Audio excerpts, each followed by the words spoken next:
All right, sounds good.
And a very good evening to you at home, and welcome to David Story Fields here on the campus of Lower Columbia College in Longview, Washington. My name is Zach Smolin, here to bring you all the action tonight between the Cowlitz Black Bears and the Ridgefield Raptors. The Black Bears lost yesterday's game by a score of 3-1.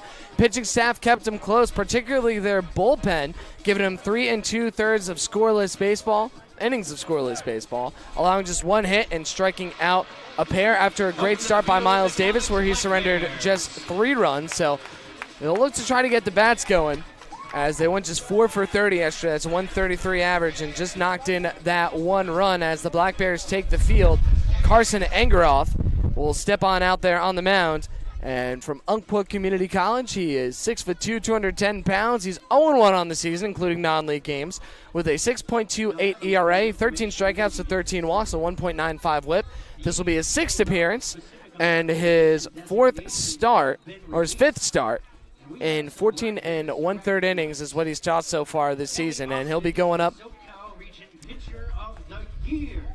against this Ridgefield Raptors lineup.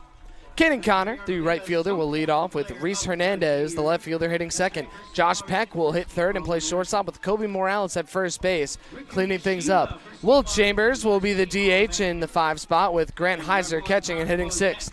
Batting 7th is Micah McDowell, the center fielder, and Cody Darcy will play third base and hit 8th. Rounding out the order, finally, will be Tanner Jacques, and he is today's starting second baseman. And the Ridgefield Raptors lead the league in runs scored per game, average RBI, average on-base percentage, and slugging. They average 7.1 runs per game, 290 average, 377 on base, and a 427 slugging. And the Black Bears were able to keep them down yesterday to just 3 runs, so hopefully the Bats can pick them back up today, and they'll be able to keep up with what their pitching staff puts down for them. So now Engeroth stepping on the mound, and will face off against the leadoff man in Caden Connor. Connor, the right fielder, left-handed hitter.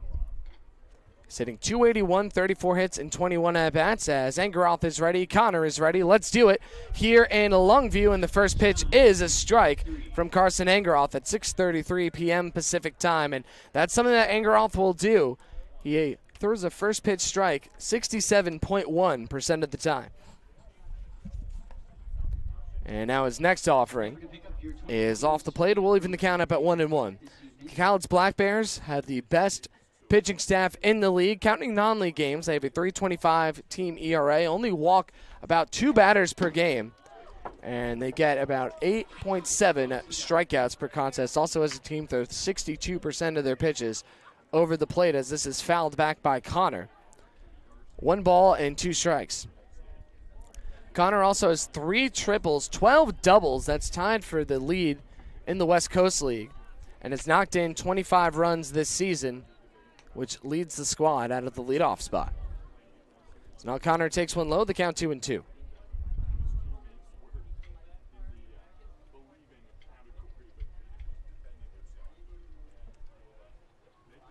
And the 2-2.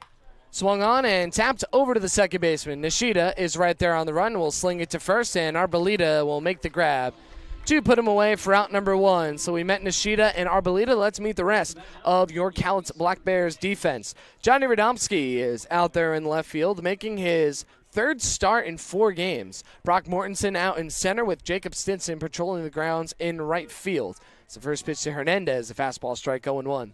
Brock Bozette mans the hot corner at third base with Matthew Schwartz at shortstop, Rico Nishida at second base, and Kerry Arboleda at first. Behind the plate is Dawson Martin, and on the mound, missing with that next pitch, is Carson Engeroth. As this is lined right at Schwartz, who is there, and we'll put the squeeze on it for out number 2. And though it's been early, or it is early, it's been a tale of 2 seasons so far for Engeroth as John Peck steps to the plate. In his first 2 starts combined, he surrendered just 2 runs, 1 earned on 7 hits, 5 walks, and 7 strikeouts. That was over 9 innings. But then in his last 2 starts, 8 earned runs on 9 hits, 5 walks, 3 Ks, and just 3 2/3. So trying to get back some of that secret sauce that he was working with in the beginning of the season and start using some of that stuff that helped him become one of the top pitchers at Umpqua Community College. Here's the 1-0, and Martin able to pull it up for a strike. 1-1, due up to the right-handed hitting Peck. He's hitting .307 with 9 doubles, no homers, but 19 runs batted in, 35 hits, and 114 at-bats. This is a slow roller to third. Bozette picks it up, fires it a little low, and it gets away from Arboleda. As Brock Bozette had a lot of momentum going behind that throw. Let's see how they score that. I think they might give Peck a hit there, as he was really racing down the line, but no, it's going to go as an error for Bozette. It's just his 3rd on the season. A bit of a tough error called on Bozette there. Again, that ball was rolling very slowly over towards him and did everything he could to get up throwing. Of course, the throw did go away from Arboleda, but it seemed to me that Peck would have beat it out. So now here comes Kobe Morales, one of the top hitters in the entire West Coast League, as he takes one low for a ball, 1-0. And Morales leading the team with a .340 average, 36 hits, 106 at-bats, 22 runs scored, 11 doubles, 1 triple, 4 homers, and 22 runs batted in. As he hits one on the ground, and it's stopped by Arboleda. Goes off of his glove, but he's able to pick it up and step on the bag to put him away for the final out of the inning. No runs, no hits, 1 error, and 1 left to board. Let's go to the bottom of the first inning with a scoreless tie. Your Black Bears coming to bat. You're tuned in to Cowlitz Black Bears Baseball right here on YouTube and KEDO.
And we're in the bottom of the first inning now, and dealing in his warm-ups is Nate Wheeldryer. He's in the transfer portal currently, but last pitched at the University of Washington for 2 years. He's 6'1", 197 pounds from Auburn, Washington, and having himself a pretty good year for Ridgefield. 1-1 with a 3.93 ERA, 9 Ks, and 7 walks, a minuscule 0.94 whip for him. This will be his 4th start, and he's tossed 16 innings on the season, and he'll go up against this Cowlitz Black Bears lineup. Rico Nishida, the second baseman from Mount Hood Community College, will lead off with Brock Bozette, the third baseman, hitting second. Batting third is Jacob Stinson in right field with Kerry Arboleda at first and cleaning things up. Brock Mortensen will play center field and hit fifth with Dawson Martin, the catcher, over in the 6th spot. Following him is Case Ogata, the DH, hitting 7th, with Matthew Schwartz, the shortstop, hitting 8th. And rounding out the order, batting 9th, will be the 9 batter, Johnny Radomski. So here comes Nishida to the plate for the first time today, and they deliver and misses low. Count 1-0 to Riku.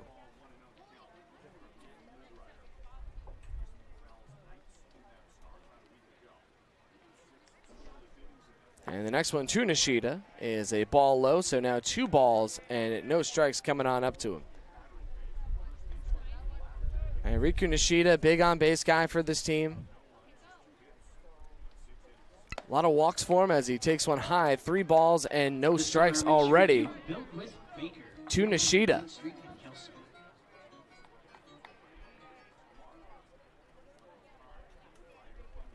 And the 3-0 is a strike just down and out on the corner, so the count now 3-1. Riku Nishida, big, speedy second baseman for the team. As he faces the 3-1, that's another strike. It seemed like it was a bit below the knees, and now the count full 3-2. Riku hitting .267 with a .414 on base percentage. That leads the team. And a slugging of .333. He's got 12 hits and 45 at-bats, 6 runs scored, a double, a triple, and 5 runs batted in as he now works his 11th walk of the season on 6 pitches. So not only did he make Wheel Dryer work, but he finds himself over on first base, as we'll see Brock Bozette to the plate for the first time today. Bozette is the only Black Bear with over 100 plate appearances. He has 101, 20 hits and 79 official at-bats, though. He has 2 doubles, a home run, and 18 runs batted in. He's hitting .253, including non-league affairs, as they toss over to check on Nishida. And no pitch so far to Bozette. Now the Black Bears had their offense kind of stuck in the mud a little bit yesterday. Let's see if they try to break out of it by trying to steal a couple of bases. Nishida has got quite a few, as this is fouled away by Bozette. 0-1. And Riku with 5 on 6 attempts. As a team, the Black Bears 4 for 48. That's 83.3%. So definitely would work in their favor to try to get that done. So no one coming up to Brock. Big line drives guy for this team with some power. He has a home run this season, and he had 3 for Spokane Falls Community College. As they look back over at Nishida yet again. Good strategy from Brian Burst today with this Black Bears lineup. They're staggering through the first 6 batters in the order, and then from 6 through 9, they have all right-handers in a row, but definitely a tough situation for any pitcher. As the 0-1, he drops it on a bunt, and it goes backwards. And 5 holes, Grant Heiser 0-2. Black Bears wearing their black jerseys with the orange piping. And the Cowlitz Black Bears C logo on the top left lapel in orange, outlined in white.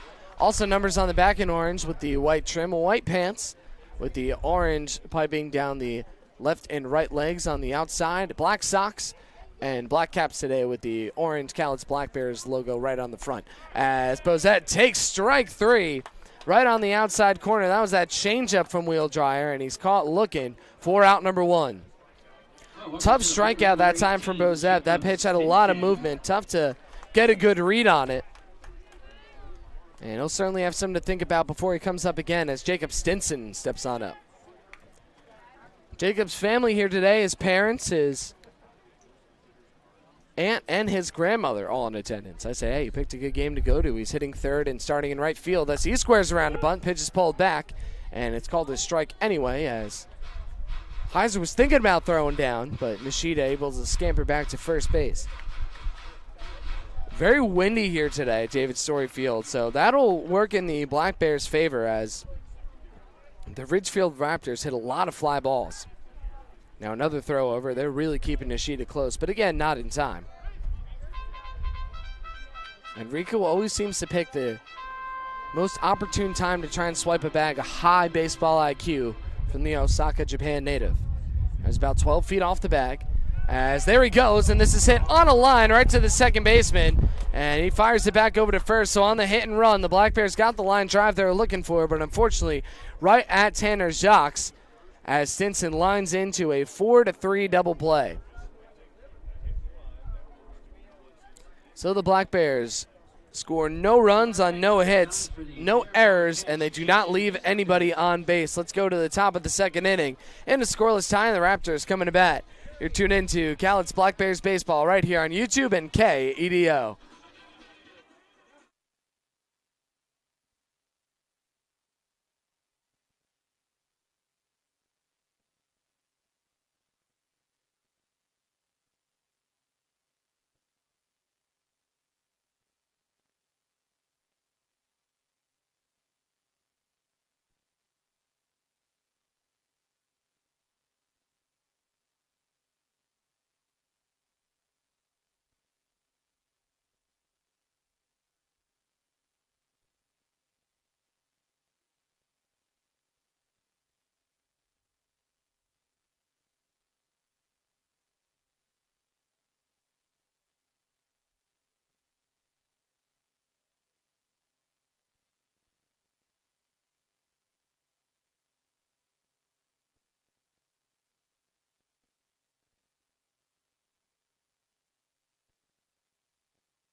Stepping up now is number 24, Will Chambers.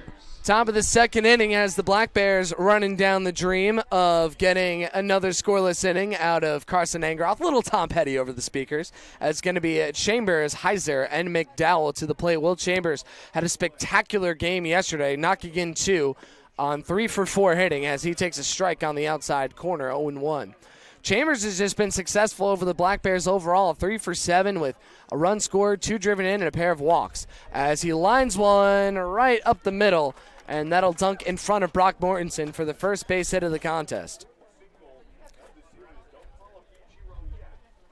Well, up now is number 9. So now Chambers 4 for 5 in this series, as Grant Heiser will come on up for this first time today. Heiser, the 6th hitter in the Ridgefield order, hitting .286 with 12 hits and 42 at-bats, 9 runs scored as he grounds one over to short, could be 2. Schwartz on the hop, fires to second for 1, back over to first, hits a double play.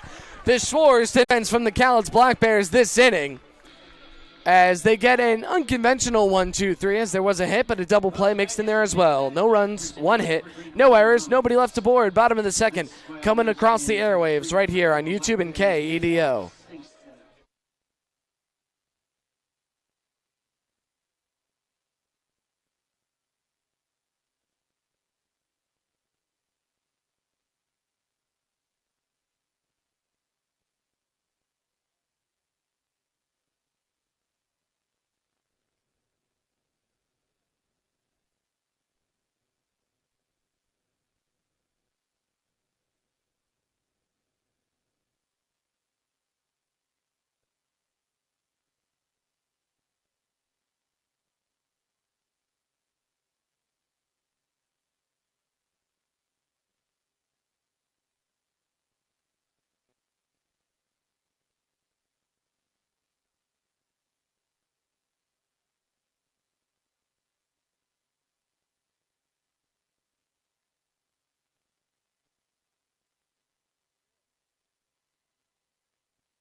Bottom of the second inning, Kerry Arboleda, Brock Mortensen, and Dawson Martin coming on up 4, 5, and 6. It's another inning against Nate Wheeldryer, and Wheeldryer sent the Black Bears down in order with a line drive double play contributing there. Nishida did get on base, but the hit and run was in effect. Jacob Stinson hit it on the screws, but unfortunately right at Tanner Jacques. So Arboleda try to get something done here. The first pitch from Wheeldryer is lined straight back, foul, and the count 0-1. And Kerry this season has been a big run producer for your Cowlitz Black Bears. He's hitting .254 with 16 hits, 63 at-bats, 3 doubles, a homer, and 9 runs batted in. Also with a .333 on-base percentage and a slugging of .349 as he takes a ball there, 1-1. And quick update for your scorecards. There's been a official change in the scorebook that play in the first inning that was initially ruled an error by Brock Bozette has now been changed to a hit. So no runs, 2 hits, no errors, and 1 left aboard for Ridgefield. No runs, no hits, no errors, and nobody left for the Black Bears as Arboleda takes a strike outside, 1-2. And Wheeljar kicks, delivers, swing, and a miss. That is a nice-looking slider there. And he picks up his second strikeout of the evening. Here's Brock Mortensen. Nate Wheeljar is coming off a great start against Corvallis, and his team eventually lost that one on the Independence Day, but he went 6 innings of scoreless ball, allowing just 2 hits, 1 walk, and 1 strikeout. So pitching with a lot of confidence out there today against the Black Bears after shutting down one of the best teams in the West Coast League. First pitch to Mortensen is hit foul, and oh, what a play by first base coach Shane McCarroll. Ladies and gentlemen, he still has 4 years of eligibility left, so if you want to sign him, pick him right up. He's going to Oregon State. He's a student manager over there for the team. 0-1 to Mortensen. Kicks, fires, and that one misses high and away, 1-1. This is Game 3 of the Columbia River Cup, the rivalry series that is season-long between the Raptors and the Black Bears. It currently stands at 1-1 as Mortensen takes one just off the plate outside. Grant Heiser held it there for a while, but did not change Mike Carr's mind, 2-1.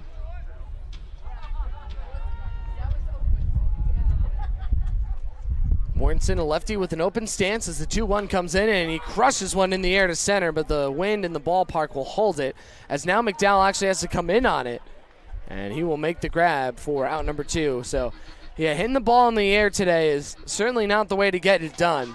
Strong gusts, as you're hearing on your air, as Darson Martin, more of a line drive guy, comes up to the plate. Martin, 9 for 45, a even 200 average, including non-league games. He has a double and 3 runs batted in. A 308 on base, though, as he does have those 6 walks, and a 222 slugging percentage from the right-hander from the University of Nevada, Reno, as a broken back grounder goes up the middle. Picked up by Jax. He fires hard to first and puts him down for the final out of the inning. So a broken bat and an inning ender on the 4-3. No runs, no hits, no errors, nobody left aboard. To the top of the third we go in a scoreless tie with Ridgefield coming to bat. You're tuned right into Cal's Black Bears Baseball right here on YouTube and KEDO.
Top of the third now, Cody Darcy, Tanner Jacques, and Caden Connor all due up against another inning from Carson Angeroth, who has done much better today. He's looking more like the Carson Angeroth from his first 2 starts than on his latter 2. And actually, he pitched pretty well against Cascade. He got in a little bit of walk trouble, but again, only the 1 run allowed in 2 innings pitched when he came in relief at the end of that ball game. He took the hard luck loss there in the extra inning game, as there was some controversy at the end of the game on whether or not a run had come in. So overall, he looked a little bit better, and he's been cruising today. 20 pitches to get through the first 2 innings and 14 for strikes. Stepping up now is number 18, Cody Darcy. And now we'll see Cody Darcy sitting 236 with 5 home runs and 14 runs batted in, but 31 strikeouts, including 2 yesterday. Darcy is just 1 for 6 against the Black Bears this season with a RBI and a run scored as he takes the first offering from Angeroth low, 1-1.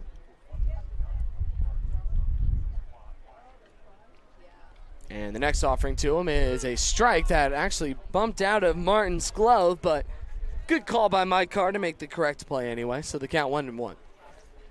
Darcy from Nicholls State University from Enumclaw, Washington, 6'2" and 195 pounds as he laces one right behind the on-deck man, Tanner Jacques, and he's able to duck out of the way and toss it back into his dugout, 1-2. Angeroth with a long look as he delivers the next one, and it's popped up over on the left side high. Arboleda racing over towards the wall, and he's going to run out of room as that's going to land in the seating area over there adjacent to the Ridgefield Raptors bullpen. We'll keep it at 1-2. So both teams wearing the same primary color today as now Ridgefield in their black jerseys with the Ridgefield Raptors maroon logo on the front left lapel outlined in white. Also a number in white on the bottom right of the front of their jerseys. As Angeroth's 1-2, swing and a miss, strike 3. Carson Angeroth goes up and in with the fastball and puts Darcy down for out number 1. And that is his first strikeout of the evening. And back to the Raptors jerseys as they're wearing gray pants with maroon piping. And this is hit in the air by Jacques between the right fielder and center fielder. Jacob Stinson is the one to get there first, and he makes the grab for out number 2. So 2 quick outs here in the top of the 3rd inning. As the lineup flips back over to Caden Connor. Also black socks for the Raptors and black hats with the Ridgefield Raptors R and Raptor logo in maroon right on the top face.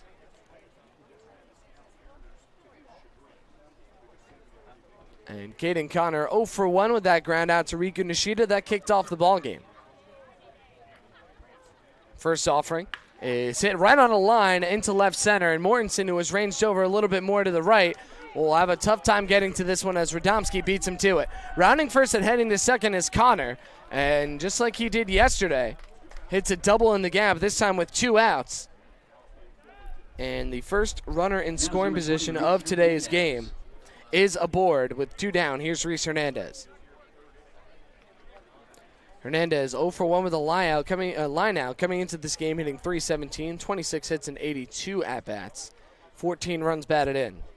Left-hander with an open stance, looking to knock in Caden Connor as Angeroth kicks, delivers the first one, and that's just off the inside edge, 1-0.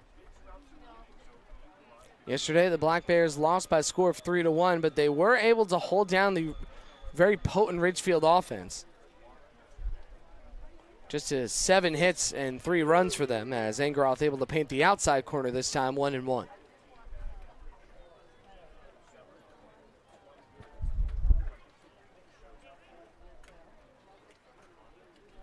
And a long look from Angeroth, trying to keep Connor close as he delivers the 1-1 pitch, and just a little down and inside. 2-1, that was Angeroth's 30th pitch. He has 21 strikes, 70% for the Umpqua Community College incoming sophomore. Connor with some speed, as we know from his hits to the gaps yesterday and today, so could score on a base hit as the 2-1 is scooped foul and will continue to hook over by the concession stands as we'll even the count up at 2-2 now. So Angeroth a pitch away from his second strikeout and the 3rd out here at the top of the 3rd inning. This is already the longest he's gone in a start since a 4-inning appearance against Highline back on June 15th. Here's the 2-2. Swung on and hit just fair down the left field line. So here comes Connor rounding third. He will score. Radomski fires to second. Nishida can't come up with it, and Arboleda puts the block on, and it's an RBI double for Reese Hernandez. And the Raptors strike first for the second evening in a row. It's a 1-0 ball game. Number 6, up to bat now, John Peck. So with 2 outs, a couple of extra base hits have given Ridgefield the advantage, and now they're up 1-0 with John Peck at the plate. Peck 1 for 1 with a single today. Right-hander against Carson Angeroth as he kicks, delivers, and fires the fastball on the outside corner for a strike, 0-1. Peck from the beautiful Pepperdine University from Moore Park, California, 6 foot and 190 pounds. leaving those sandy beaches views there as he takes the ball 1-1. I remember in the first game, made the Zoe 101 comparison to him.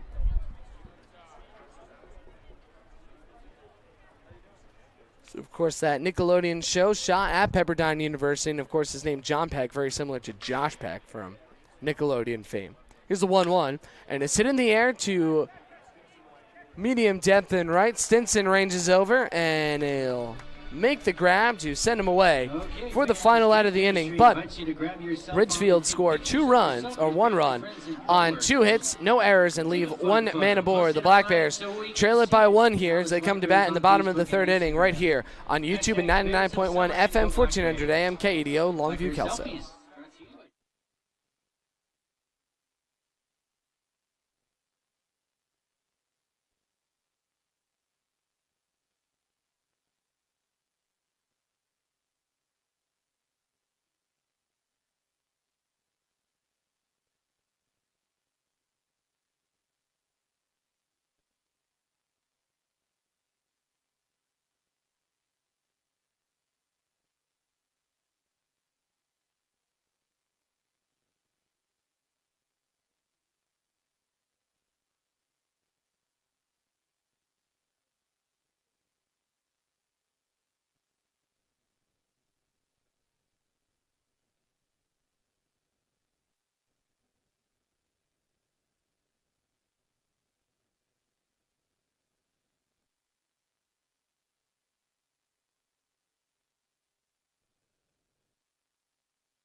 One nothing Richfield lead as Queso Gata to lead it off for your Black Bears. First pitch to him is a breaking ball, strike on the inside corner, 0-1. Queso Gata hit an absolute moonshot in Portland for his 2nd home run on the season. He's brought his average up to 227 as he has 10 hits and 44 at-bats. But 4 of his hits are for extra bases. He has a double, triple, 2 homers, and 7 runs batted in. He's got a 288 on base percentage and a 432 slugging as the 1-1 is chopped right back to Wheel Dryer, makes an athletic play, getting his arm out to his right side, or rather it is to his right side, across his body, and he makes the play on the 1-3 to send him away for out number 1. So here's Matthew Schwartz.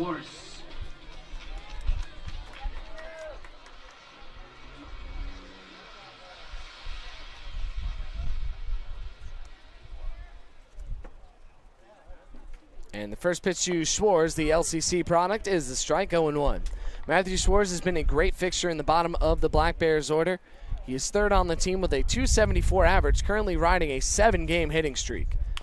As the 0-1 is tapped foul, and a nice play made by Aaron Matthews, harkening back to his playing days.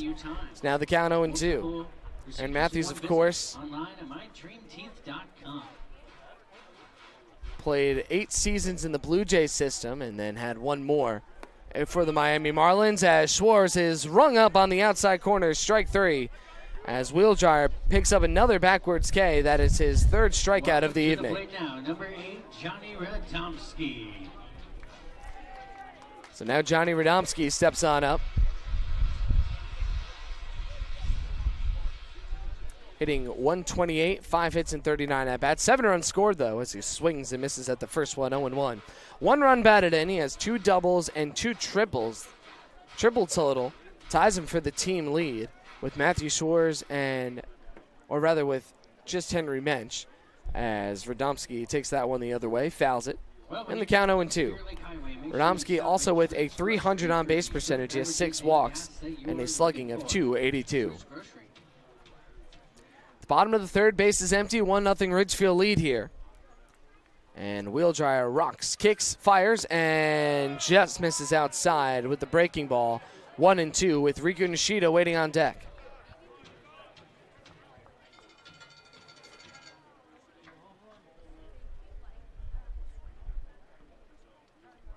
And the 1-2 is off the block again, as some of the Ridgefield fielders were starting to work their way back over to the first base dugout, but they'll have to wait at least 1 more pitch. Deuces wild now, 2 balls, 2 strikes, 2 down. And Will Dryer's 2-2 is outside and down, trying to get him to chase there. An interesting pitch. He throws a one-seam sinker. I was trying to ask Josh Warden exactly what that meant, but we're going to have to talk to Nate about that a little bit later. I've never heard of that pitch before. Now the 3-2 is low, ball 4. So Radomski was behind 0-2, then sees 4 straight off the plate to work the 2-out walk and become the second base runner of the game for the Black Bears. And now here's the first base runner of the game is Nishida. He's 0 for 0 with the base on balls. And Nishida also fell behind 0-2 and then saw 4 straight off the plate.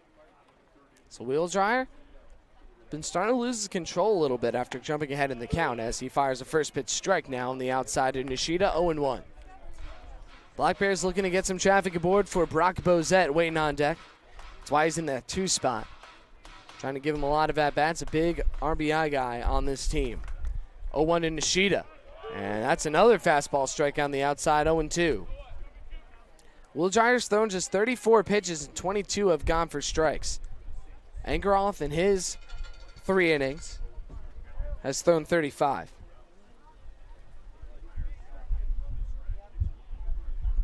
Now Will Dryer from the stretch, something he hasn't had to do too often today. Checks the runner twice in the 0-2 to Nishida, and they're going to say that that one hit him. So Nishida, who did everything he could to get out of the way of that one, jumped in the air and at the same time also dove down to the ground. Will get his way to first, so a third base runner for the Black Bears. Here's Brock Bozette. And now Nishida has been hit 3 times on the young season. And he's behind Brock Bozette, who's been hit 4 times. So Brock struck out looking earlier, but he's one of the top hitters for his team with runners in scoring position, hitting at .269. He's got 8 hits in 27 at-bats, also has 6 sacrifice hits with runners in scoring position.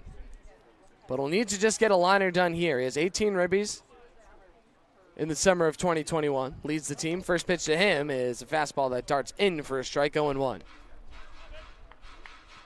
First time the Black Bears have had a man on second today, and they would love to immediately answer the Raptors, who lead it 1-0 after the RBI double by Reese Hernandez. Now the 0-1. Upstairs, checked his swing, but did not go around.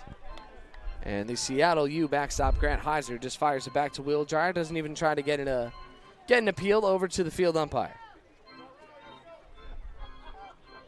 Now time called as Nishida had his right cleat untied. So, hey, I'm surprised that everything didn't come loose after being hit before. He was flailing all over the place.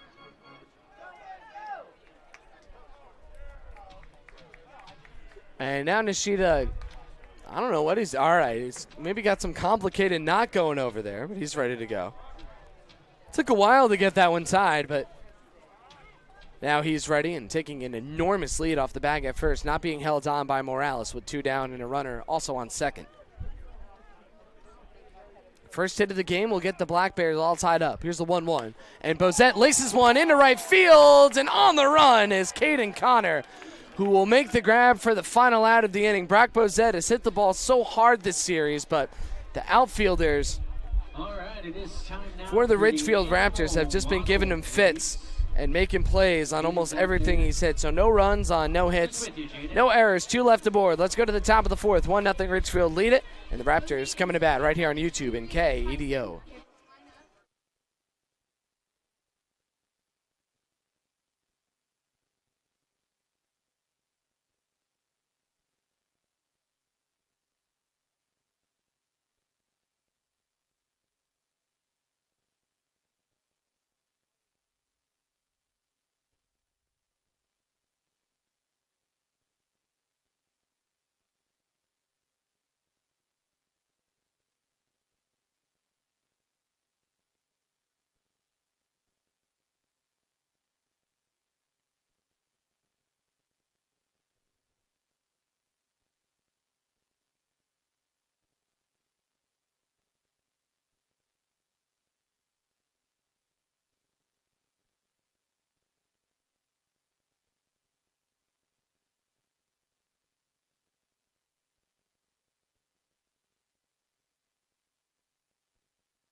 Top of the fourth inning, Morales, Chambers, Heiser, the meat of the Raptors order, 4, 5, and 6.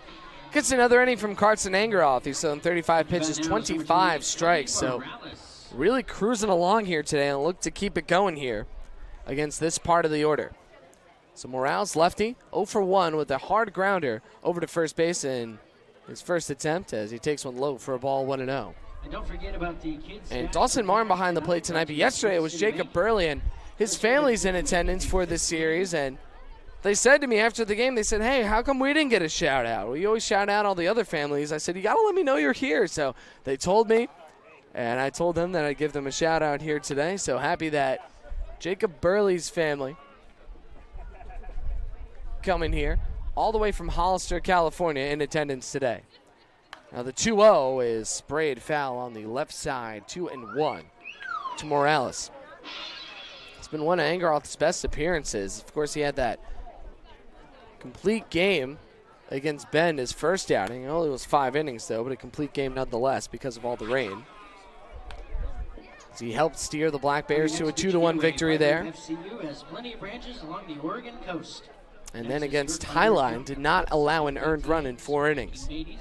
And Morales fouled that one away. The 2-2 is getting tapped in over the entire conglomerate of Raptors players that are sitting over there on the bench. And the count will remain 2-2. Bases clear, 1-0 Ridgefield up on Cowlitz as Engeroth's fastball goes a little high and outside, 3-2. And the problem for Engeroth over the past couple of games has been the walks. In just 3 2/3 innings, he had 5 of those, as opposed to his, and that was just in starts. He had another 3 and an extra 2 innings, so he had 7 walks and 5 2/3. So now another foul ball and another full count.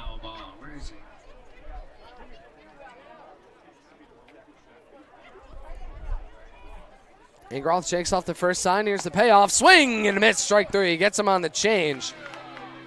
As he is sent down for out number 1. That is Engeroth's second strikeout of the evening. So now Will Chambers is up. He is 1 for 1 with a long single. He's got 4 hits already and 5 at-bats this series. First one to Will is a fastball at the belt for a strike, 0-1. So again, Engeroth continuing to pound the zone. That's something he is accustomed to doing for the Black Bears, especially on the first pitch. He's done 50% of those for strikes as he misses low here, 1-1. It's actually kind of flipped his trend around. He throws more first pitch strikes than total percentage strikes, and today it's a little different. He's thrown 70% over the plate, or just around there, and right around 57 first pitches.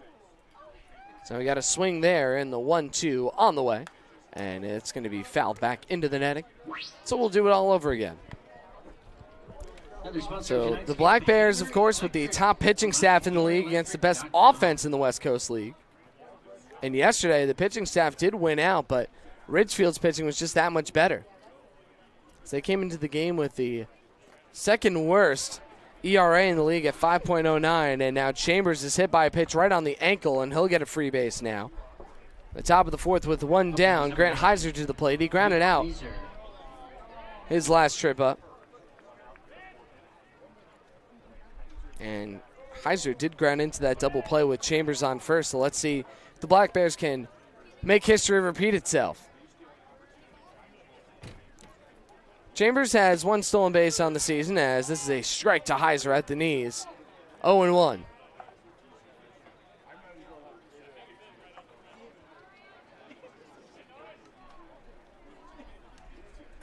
Now the wind coming on in. As Engeroth slide step delivery is a breaking ball right down the heart of the plate. Had Heiser fooled the entire time. Now the count 0-2. So we had the fastball at the knees, the curveball low. Can change the eye level and go back upstairs with the fastball if he wants to. Martin sets up down and in. As Engeroth delivers, it is a fastball, jams him, and it ricochets off the fence and almost right back to Engeroth, but it's going to be fielded by the field umpire, Jim Courtney, as a new ball is given to Carson on the mound. As a Chambers got that stolen base yesterday, but also oddly enough was thrown out on a high chopper over to second base. So showed off some speed and then had some cement in his cleats as Martin throws down to first after the ball thrown to Heiser. Throw was not in time, and the pitch was a little too low. So a 1-2 count and still a runner on first base. Partner of the Gallant's Black Bears is Guest House Inn and Suites in Kelso. A couple of shadows now coming in from left field. That'll completely cover the field by the end of the game. But still plenty of sunshine here in Longview. Here's the 1-2, and Engeroth misses outside with the fastball. 2-2. He's now throwing 35 pitches, 36 for strikes. That's been the big strength of the Black Bears pitching staff. Just a lot of strike throwers in there. They don't give away too many free passes, only 2 per game for them as a unit. As the 2-2 is hit in the air. Over into right center field. Stinson is going over to his right, and he'll make the grab above his head to send him down for out number 2. And so far, so good for the Black Bears. I mean, through 4 2/3, they've held Ridgefield to just 1 run on 4 hits. It's like yesterday, and really for most of the season, going to be up to the bats to determine how well the Black Bears will do in any given game. Came in today at 14-14-1 overall, but 9-13 in the West Coast League. Against Ridgefield, it was 14-11, and now 1-0 in the first half as they have a 1-0 count now to Michael McDowell. As that pitch is down and inside. He's 0 for 1 with the ground out. Chambers not a huge threat to go. He was stealing on what was a hit and run as this popped up in foul territory on the right side. That's going to leave the field to play at 1-1. Yeah, Chambers did have the stolen base, but it wasn't a straight steal called. It was on the hit and run. There was a swing and a miss, but he got to second anyway. Playing tidal waves of the good stuff.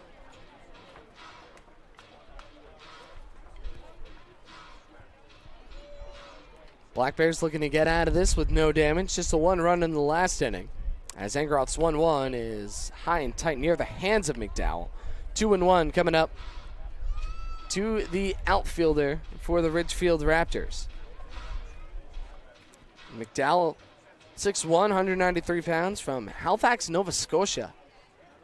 And he plays his ball at Oregon State as this is sitting in the air on the left side. Bozette chasing it towards the wall, and that's going to leave the field to play again. So the count even now at 2-2. Well, your local go-to newspaper in Cowlitz County, TDN. And Engeroth already with a pair of strikeouts today, looking for a third. And that'll match his total from his last 2 starts combined. On the season, he has 13. 2 balls, 2 strikes, 2 down. Runner on first base. He delivers. Breaking ball is a slow roller, and they're going to say that it went off of his foot. But Engeroth and Arboleda were both ready for it. But they'll have to head on back there, so another 2-2 incoming. On the first and third base side of the park. Lots of places to get a refill or something to eat.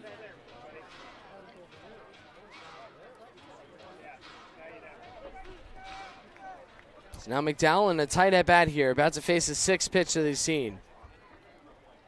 And Engeroth's 2-2 is fouled away, so this will be at least a 7th pitch at-bat.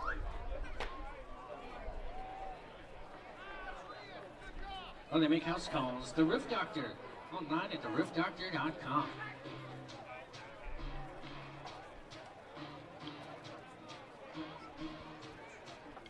Not quite a jam here. Ground ball or strikeout will get it done for Engeroth. As he delivers another 2-2, and he wins the battle. Foul tip into the glove of Martin to send him down for his 3rd strikeout of the evening and the final out of the top of the 4th. So no runs on no hits, no errors, 1 hit batter, 1 left aboard. Let's go to the bottom of the 4th. Ridgefield 1 and the Black Bears coming to bat with 3, 4, and 5 coming up to try to get on back in there right here on YouTube and KEDO.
back at it here in the bottom of the fourth as we are recognizing our servicemen and women in the United States with our between fourth inning playing of God Bless the USA. So the Black Bears coming on up, looking to show their pitching staff a little bit of appreciation here. Stinson, Arboleda, Mortensen. So 3, 4, and 5 as the first one to Stinson. He's down and away for a ball, 1-0.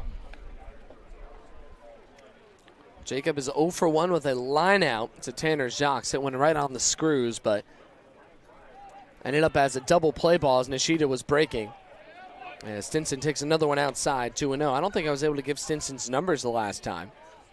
So let's do it right here. Stinson, 22 hits, 72 at-bats, 11 runs scored. 3 doubles, 2 triples, and 4 runs batted in as he laces one over Peck's head and into left field for a base hit. So the first hit of the ball game for the Black Bears comes off the bat of Jacob Stinson.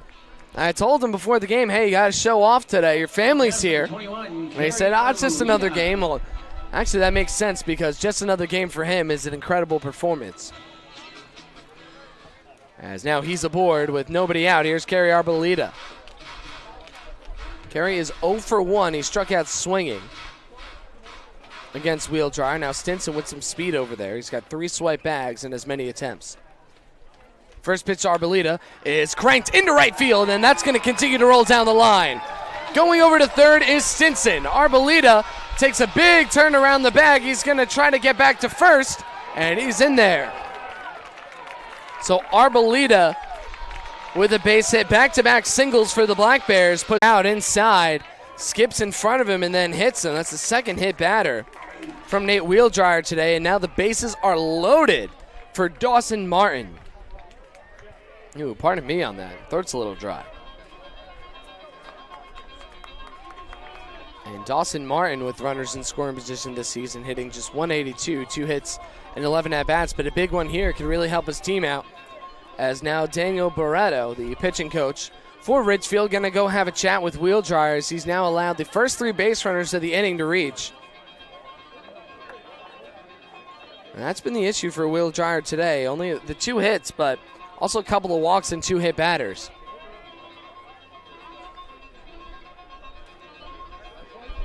Up to bat now is number 16, Dawson Martin. So he's hurt himself today and finds himself in a really tough situation as the Black Bears look to take their first lead in this series.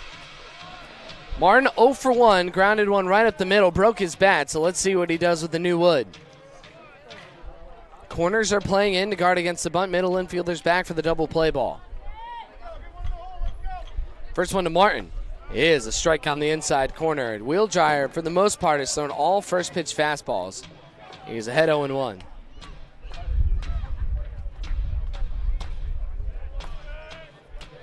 Wheeldryer also has thrown 87% of his first pitches over the plate. So 0-1. Breaking ball and is nubbed up the middle over the second base bag. Jacques steps on second for 1, fires to first. It's a double play, but the Black Bears will get that run in off that 4-3 double play. And they're all tied up at 1 now. Runners on third base is Kerry Arboleda, and the inning not over yet. 2 down. Here's Case Ogata. Up to bat now, number 25, Case Ogata.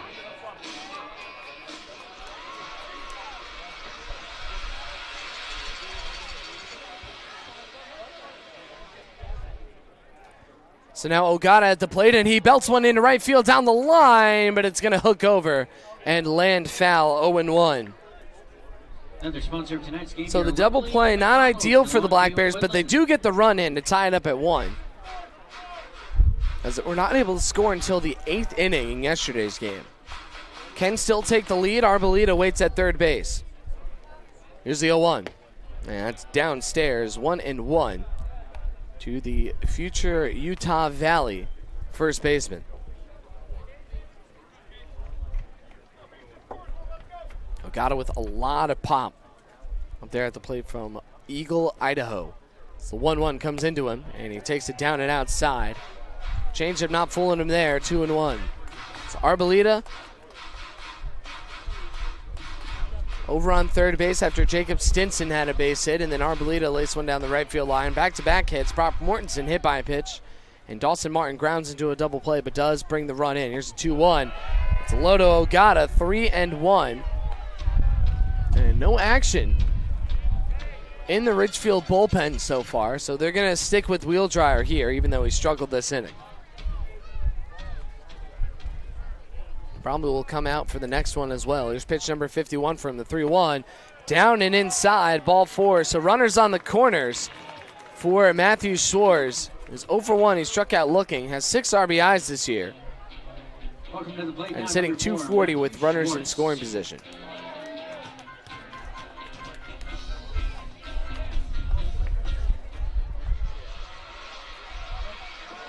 So if Schwartz extends his 7-game hitting streak here, he'll give the Black Bears the lead. Ogata with a big lead off the bag at first base, being held on by Morales. I don't think they're going to throw over, though, as the first offering to Schwartz is a fastball strike 0-1.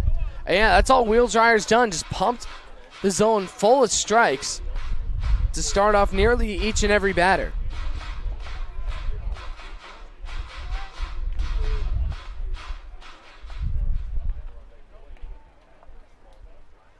And the 0-1 to Schwartz. Down and outside with that sinker, 1-1. And Schwartz had a good game yesterday, but he did strike out to end the ball game. But again, one of the hotter batters in this order, and was also our interview subject at the end of yesterday's game. You can catch that on the Daily News' website or on the Black Bears YouTube page. Had a good talk with the LCC shortstop. It's the 1-1, squares around and puts it over, and he might get a base hit. It's picked up by Darcy, no throw, and oh, what a high baseball IQ play by Matthew Schwartz. Little bunt between the pitcher and the third baseman brings in the run, and the Black Bears now lead it by a score of 2-1. And up now is number 8, Johnny Radomski. Third hit of the ball game for the Black Bears, and an 8-game hitting streak now for Matthew Schwartz. Here's Radomski. He's 0 for 0 with a walk. Try to keep this inning alive.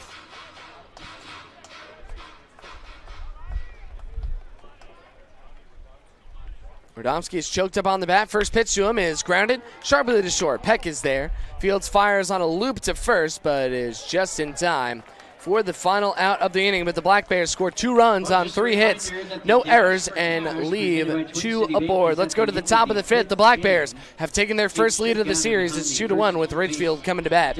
You're tuned into Black Bears Baseball on KEDO and on YouTube.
Top 5 for the first time today, Carson Engeroth pitching with a lead. He's only thrown 61 pitches, and he's going up against Darcy, Jacques, and Connor, the 8, 9, and 1 batters for Ridgefield. And today, they're a collective 1 for 4 as Jacques swings and misses. He struck out his last time, also swinging, in the count 0-1. So the Black Bears and Raptors all tied up in the Columbia River Cup, and the Black Bears can hold on. Still plenty of baseball left to play. They will take the lead. Darcy now fouls one over on the right side out of play. That's a souvenir baseball. No balls and 2 strikes.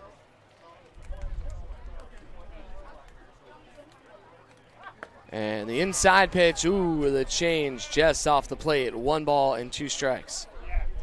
And we encourage you to follow the Black Bears if you cannot catch any of the games, whether at the ballpark or on KDO or YouTube, as the 1-2 swing and a miss, strike 3.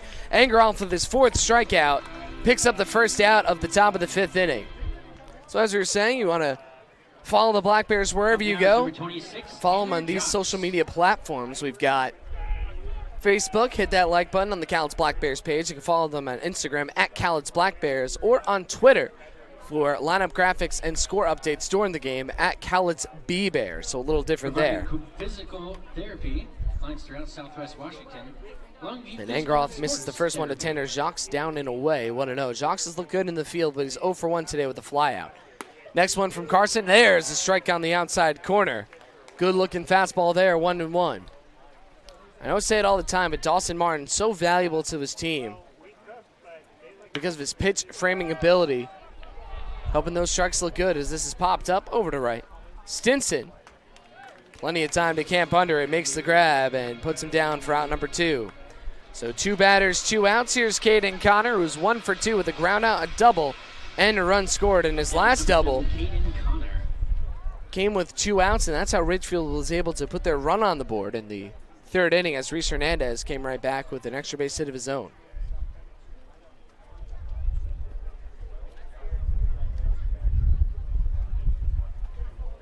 And Engeroff deals to the lefty, and this is punched in the air to very shallow left. Coming in is Radomski, and on the run, he's able to make the grab and send him down for the final out of the inning. So Engeroff with a 1-2-3, no runs, no hits, no errors, nobody left aboard to help protect the Black Bears' 2-1 lead as they get ready to come to bat at the bottom of the 5th. You're tuned in to Cowlitz Black Bears Baseball right here on YouTube and KEDO.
And with the 2-0 lead, or 2-1 lead, the Black Bears will come on up in the bottom of the 5th and send the top of the order to the plate. Nishida Bozette Stinson against a new pitcher, the relief ace for the Ridgefield Raptors, Nick Nygaard. So day is done for Will Dreyer.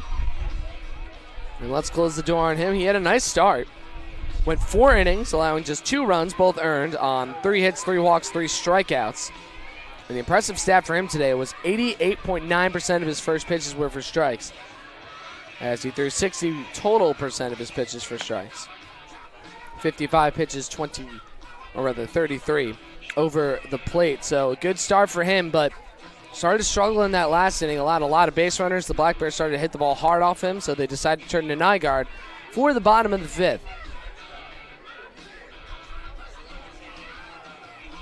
And Nygaard, a teammate of Sean Mulcair's and Henry Mensch's over at the University of Portland. He's a senior left-hander from Vancouver, Washington. He's 5'9", 185 pounds, and having himself a spectacular year. He's 1-0, the 1.89 ERA and 8 appearances, 1 start, 19 innings. He struck out 27 to just 7 walks and 19 hits. Though in his last game, came against Corvallis, he did surrender a run on 1 hit. Couple of strikeouts in there as well. So we'll see if he bounces back from that appearance or if the Black Bears can stay hot at the plate here today. They have 2 runs on 3 hits. And here's Nishida. He does not have a hit, but he's been hit and also walked today. And the first one to Riku is a breaking ball taken down and outside for a ball, 1-0. Lefty-lefty now is Nygaard going to face a pair of left-handers this inning in Nishida and Stinson. Probably look to get 1 or 2 out of him as he delivers the next offering. Nishida grounds one over to first, and on the hop, Morales picks it up and steps on the bag. for the first out of the inning. 2 pitches, 1 down. Here's Brock Bozette.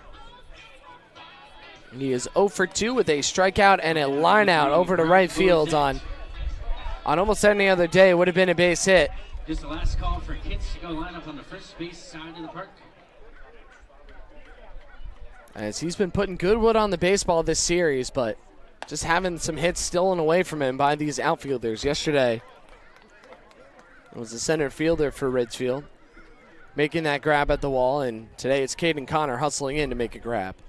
Now the 0-1 to the right-hander is cut on a miss by Bozette. He's behind in the count 0-2.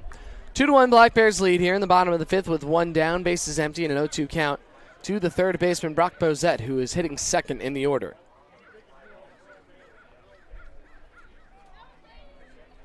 The 0-2, curveball high and outside. I should say the slider. Just hung way on up there. And 1-2 on the way to Bozette. He's trying to get on base with 1 away. Put a base runner on for the middle of the order as Bozette grounds one sharply and over to short. Peck vacuums it up, throws it over to first a little low, but Morales able to make the stretch and put him away for the second out of the bottom of the 5th. So now 2 down. Here is Jacob Stinson. He's 1 for 2. The line out and a base hit. He led off the bottom of the 4th. And he was able to get that hit and come around to score a run.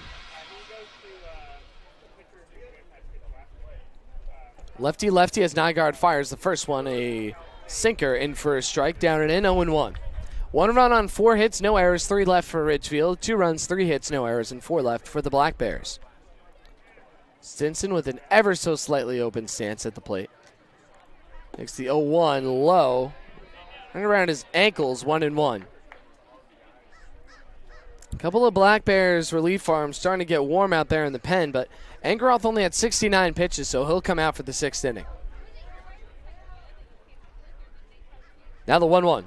Stinson hits one off the barrel of the bat, but it's going to go in the concessions area adjacent to Bob's Sporting Goods party deck on the left side, so he'll fall behind in the count 1-2. So 1-2 coming up to Stinson.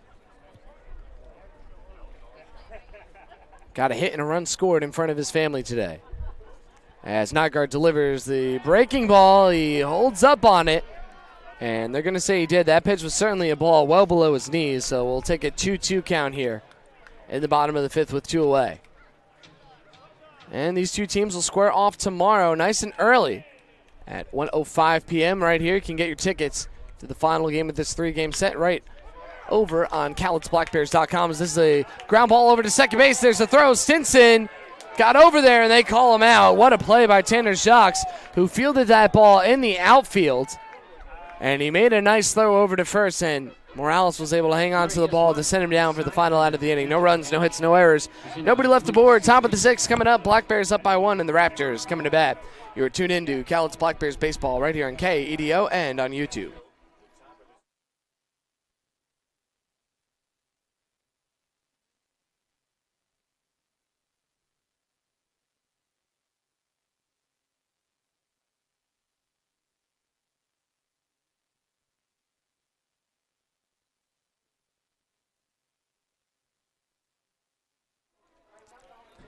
Can we add an extra minute to the break? They're doing a long on-field promotion.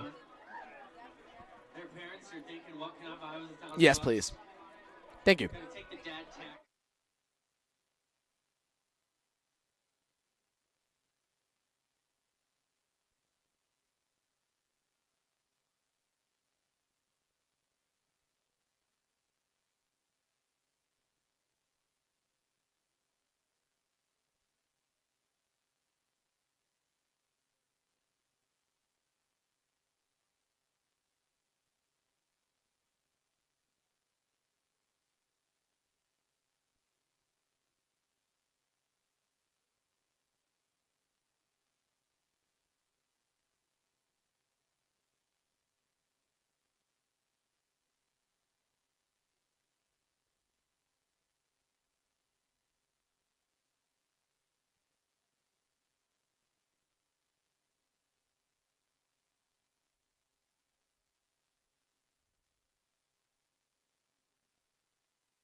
Top of the 6th inning, and we haven't even started warming everybody up yet as we did our dash for cash out on the field.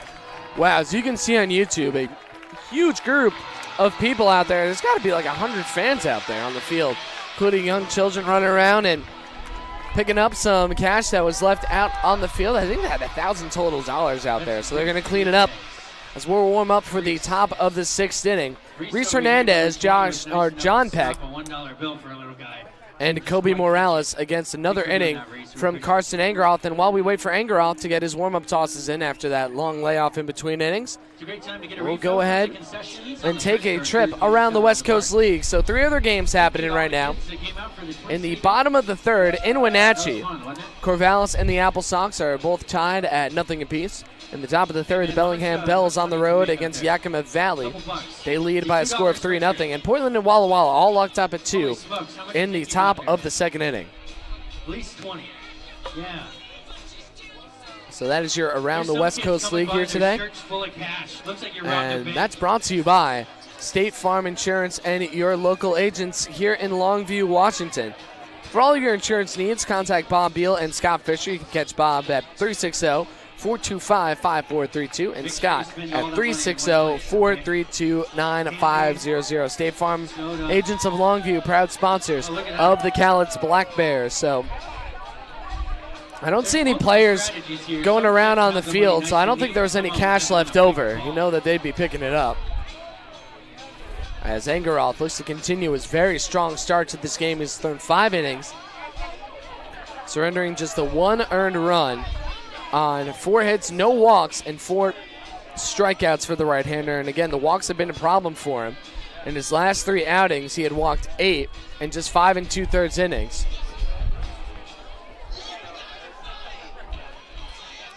So now Engeroth is all done warming up, and Reese Hernandez, the man who drove in the only run for the Raptors today, is coming on up. He's 1 for 1 with a line out to Matthew Schwartz and a double right down the left field line.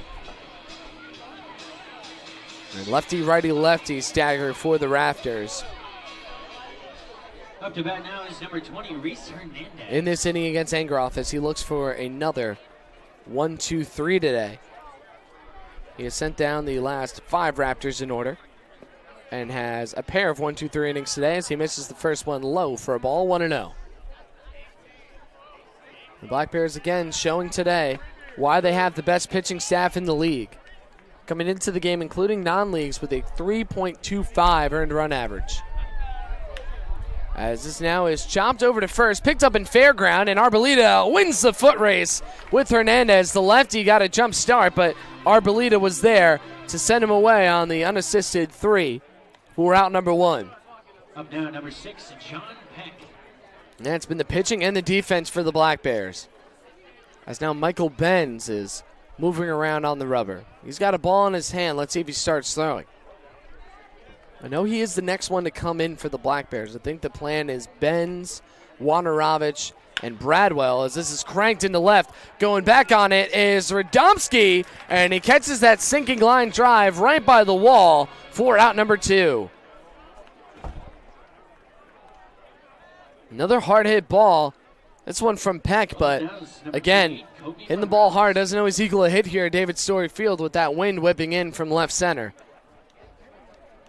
And so that one just a line out.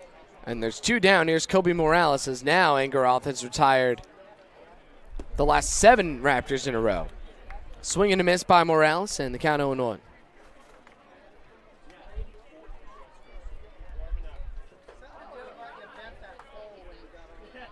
And Benz might not need to start throwing as this is hit in the air to right field. So Engeroth will exit the inning with just 75 pitches as it's caught by Stinson and put away for the final out of the inning. Back-to-back 1-2-3s for Engeroth. No runs, no hits, no errors, nobody left aboard. Let's go to the bottom of the 6th. 2-1 Black Bears lead up on the Raptors, and Cowlitz looking for more right here on KEDO and on YouTube.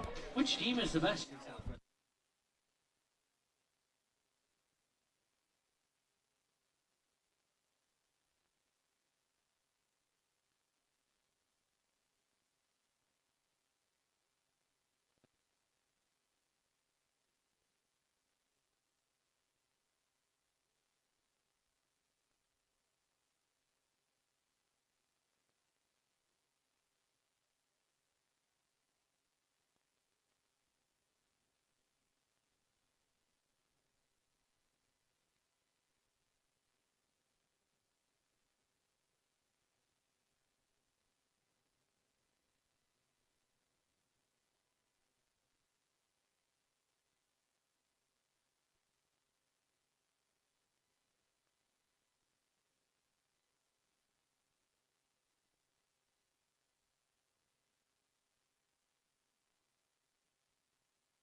having a great time this evening here at David Story Field in Longview, Washington. Hope you are as well. And, I mean, how could you not? The Black Bears leading 2-1, getting a great pitching performance from Carson Engeroth as Nick Nygaard comes back out for his second inning of work.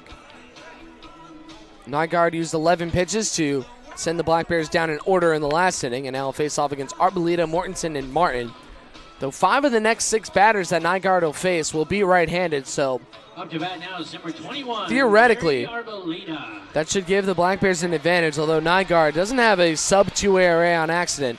He definitely can get batters out on both sides of the plate.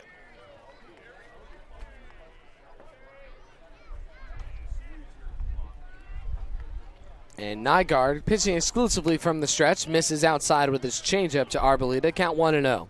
Carey is 1 for 2 with a strikeout and a long base hit down the right field line that advanced Jacob Stinson to third and helped him eventually come around to score. Now the 1-0 is bounced the other way over on the right side. Slow roller, going to be a quick play from Jacques, who flips it to the first baseman and puts him down for out number 1. So 1 batter, 1 down, bottom of the 6th.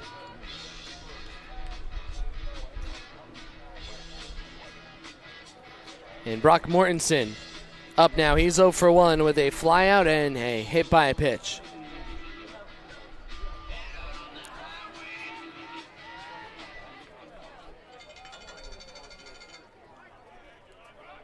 Open stance left-hander from UC Santa Barbara has his first pitch swung on and fouled back.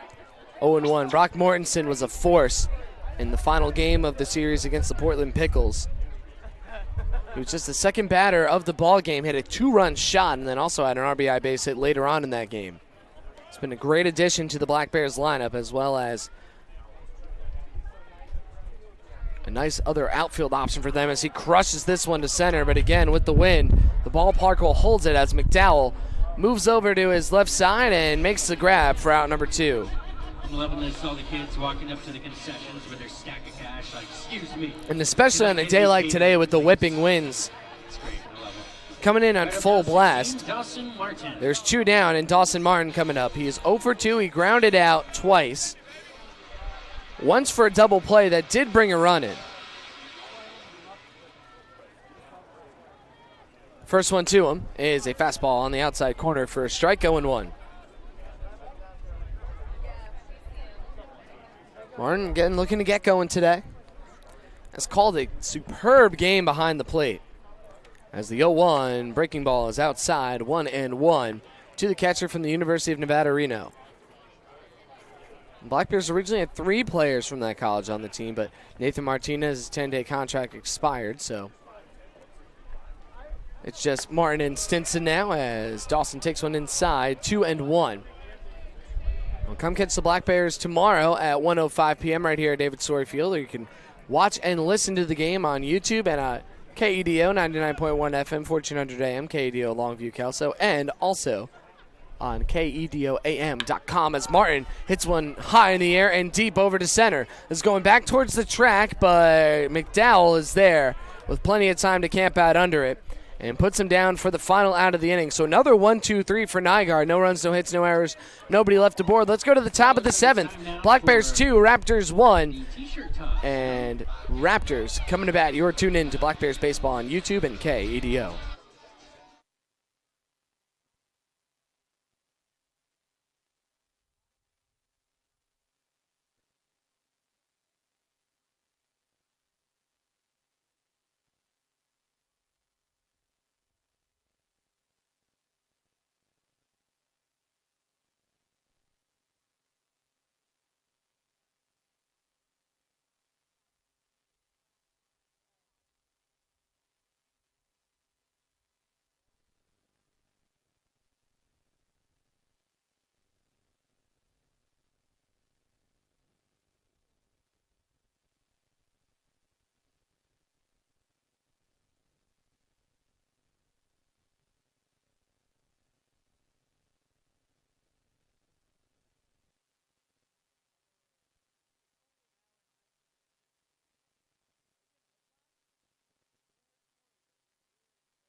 Top of the 7th, only an hour and 19 minutes into the game. We've been gunning for that fastest game in Black Bears history all season. We got an hour and 57-minute one in, but of course the other one was an hour and 53 minutes as back in 2011.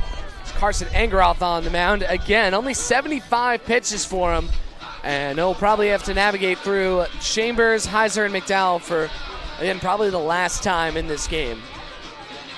So throw down to second. We're all set to go. Michael Benz has started tossing in the bullpen, so if Engeroth does get in trouble, the Black Bears have one of their top relievers ready to go to help out. It's just a one-run lead for the Black Bears, though. So still walking a little bit of that tightrope act. But you get the feeling if the Black Bears can get through this little bit of the order, they might be in good shape, at least going into the 8th and 9th. First pitch to Chambers is low. 1-0. Chambers 1 for 1 with a single and a hit by pitch today. Again, 4 for 5 this series. 1-0. Right down the middle for a strike. 1-1 as Engeroth becomes just the second Black Bear to pitch into the 7th. Of course, Kelly Alston has done it a couple of times, and the count now 2-1 as Engeroth misses low again. And the 2-1 is outside, 3-1. Kelly Alston has had 2 appearances of over 6 innings. He threw 8 against Bend and 7 against Portland on July 6th. It's the 3-1 swing and a miss from the changeup from Engeroth. That was almost certainly ball 4. But Chambers a little too eager there, so now a payoff pitch coming up from Engeroth. Carson kicks, fires, 3-2. He got him, strike 3. Engeroth catches Chambers window shopping at the knees and picks up his 5th strikeout of the evening for out number 1. So 1 away, here's Grant Heiser. Heiser is 0 for 2, a ground out and a fly out today as Engeroth's had his number. And Carson deals the first one, popped up. On the left side, Bozette calls off Martin as he charges in and makes the catch over on his side and politely hands the ball back to his pitcher. There's 2 away. Number 3, Micah McDowell. 6 pitches, 2 outs. Micah McDowell to the plate. He's also 0 for 2. He struck out and grounded out. Carson Engeroth has retired the last 10 Raptors in order as McDowell takes a strike 0-1. Trying to make it 11 here. And hold on to this slim 1-run lead. The 0-1 breaking ball hit high in the air. And over into left center, Radomski with a sharp beat on it. Makes the grab and sends him away for the final out of the inning. So the Cowlitz Black Bears send him down 1-2-3. And let's double check to make sure I had that number correct for Engeroth. In the meantime, no runs, no hits, no errors. Nobody left the board, as now Engeroth has sent 11 down in a row for the Raptors. Let's go to the bottom of the 7th here in stretch time. Black Bears 2, Raptors 1, and the Black Bears coming to bat. You're tuned in to Cowlitz Black Bears baseball right here on YouTube and KADO.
Bottom 7, Nygaard out for a 3rd inning of work. Why not? He's retired all 6 Black Bears he's faced.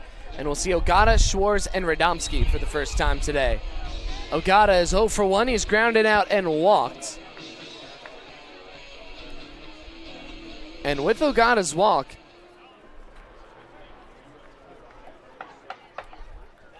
he fell behind in the count 0-1 and then saw 4 straight off the plate. So the first one from him, he swings, and wow, actually, based off the trajectory of the swing, it looked like it was going to go on the left side. Instead, dribbles down the first base side, foul. 0-1. We're going to provide some pop, the Black Bears. Certainly could use some insurance runs here. The pitching staff, though, has done their part. 7 strong innings of 1-run baseball from Carson Engeroth, and as I mentioned before, has retired the last 11 in a row.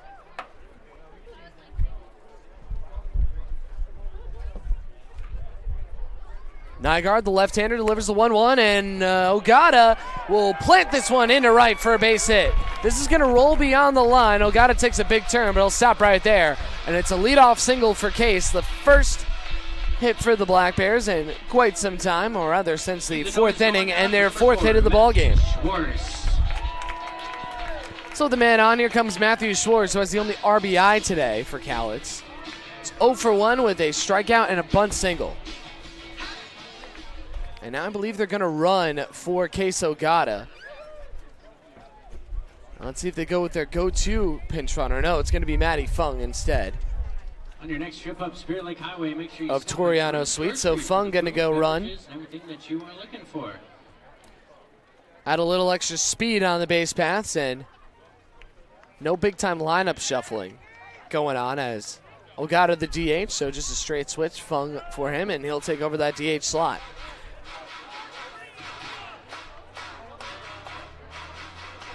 Runner on first is Matty Fung. And Fung has 2 stolen bases in as many tries. Let's see if they have him off and running, although it might be a little difficult with that left-hander on the mound. So Nygaard, for the first time, is allowed a base runner after retiring the first 6 Black Bears in a row that he faced. And he opts to check on Fung, so nothing doing for Schwartz.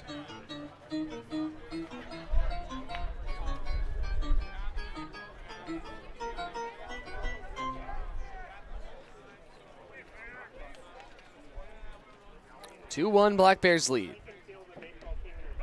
And Suarez pops up his bunt. That's gonna, be caught by Nygaard on the run. What a grab by Nygaard sprinting off the mound. I guess he got a little bit of help with that. You know, the mound is a hill, downhill grab, but Suarez's bunt ends up in the glove of Nygaard. I thought for sure that was gonna go out of play. And fortunately for the Black Bears, Fung able to get back. There's one down. Here's Johnny Radomski.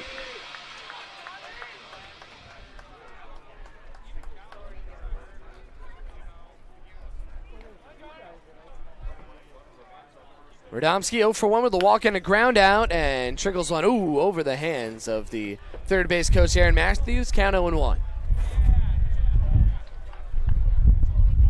And now, let's turn that down a little bit. Now a right-hander.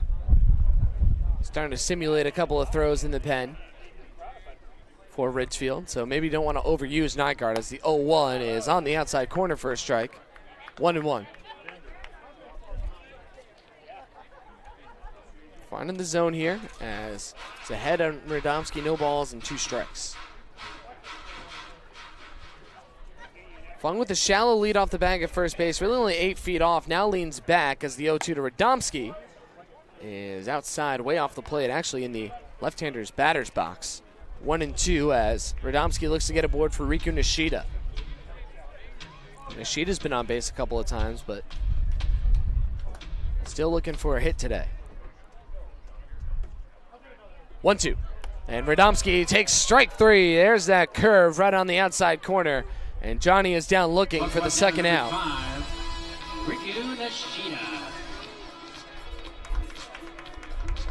Well, great song choice by the Music Man today. Up there to our left, they brought him over from Ridgefield as Nishida certainly is a thrill to watch. Up there at the plate and in the field. He's 0-for-1 ground out, hit by pitch and a walk for the lefty. Comes up with a runner on first and 2 down. And the offering to him from Nygaard is a strike 0-1. Nishida just barely was beat on a ground ball to to Kobe Morales that he was able to flip over to Nygaard his last trip to the plate. 0-1.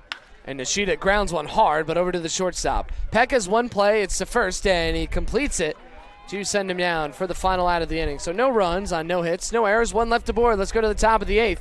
Black Bears 2, Raptors 1. And Ridgefield coming to bat as the Black Bears bullpen coming on in. We'll see Michael Benz on YouTube and KEDO right after this.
And it is none other than Michael Benz taking the bump for the Cowlitz Black Bears here in the top of the 8th. Carson Angeroff with hands down his best start of the season.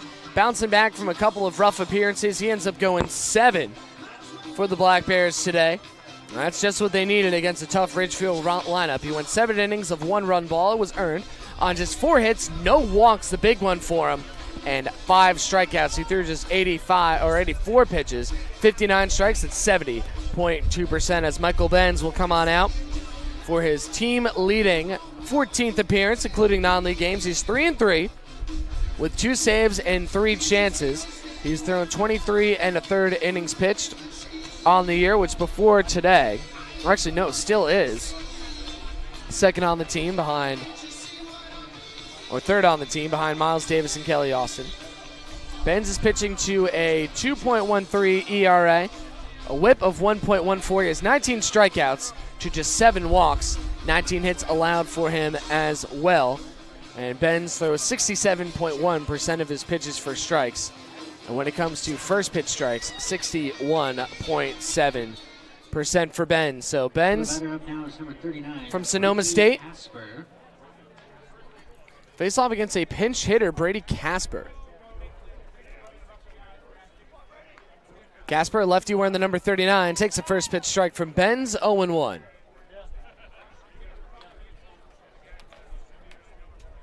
And Casper from Oregon State University, not having a great season. He's just 2 for 25, and that number will go down as Nishida fields one on the ground and fires over to first base. So a quick ground out to the second baseman. We'll kick off the top of the 8th. There's one away. And Benz caught an unfortunate break his last time out. He gave up the walk-off 3-run home run against Portland after Kelly Austin threw 7 innings of scoreless ball. Benz gets a swing and a miss, 0-1. But as we like to say, now you can't always be perfect out there. Ben's still one of the top relievers on this squad. As the 0-1 is hit in the air to left field.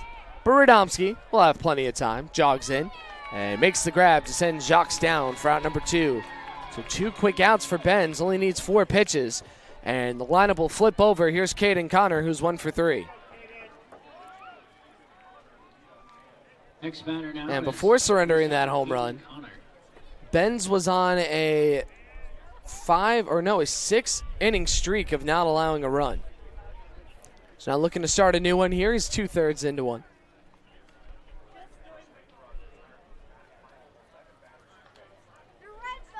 And the first one from him is a bunt down the third baseline, but that's going to trail foul as Martin beats Bozette to it. And the count 0-1.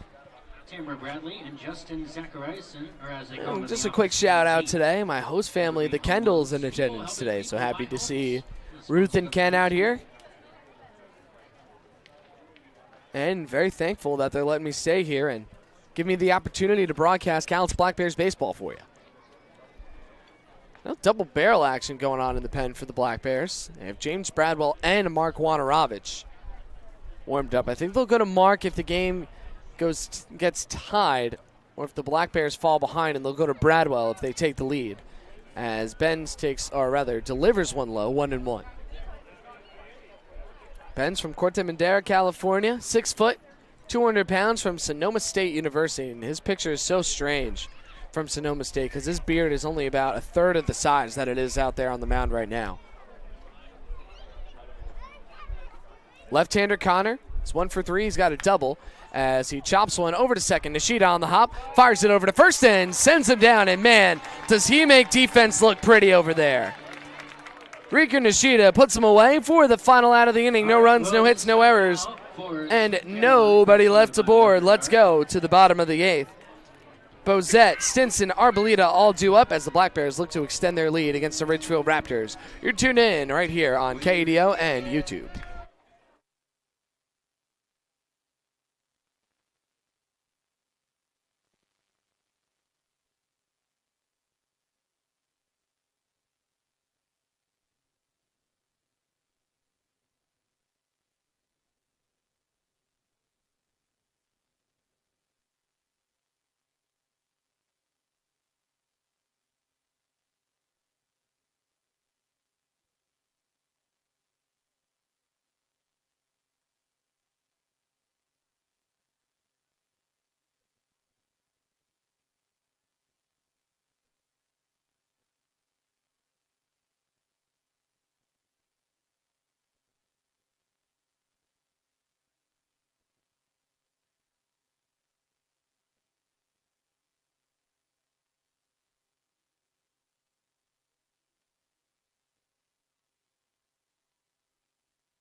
Let's do it here in the bottom of the 8th. Bozette, Stinson, Arboleda, 2, 3, and 4 for Cowlitz against a new arm here for the Ridgefield Raptors. Let's see who it is. It is number 32, and it's Ben Larson out there. So Nick Nygaard will take a seat, and I think the Black Bears are happy about that. Nygaard was spectacular on the mound as the left-hander went 3 innings of scoreless ball, allowing just 1 hit, no walks, striking out 1, 29 pitches, 20 strikes, 69% for him. As Larson, another one of the top relievers on the Raptors, takes the bump. He's 1-1 with a 1.59 earned run average. This will be his 12th appearance. He's also made a start, and in 17 innings, he struck out 18, walked 13, and allowed 12 hits. He's got a whip of 1.33.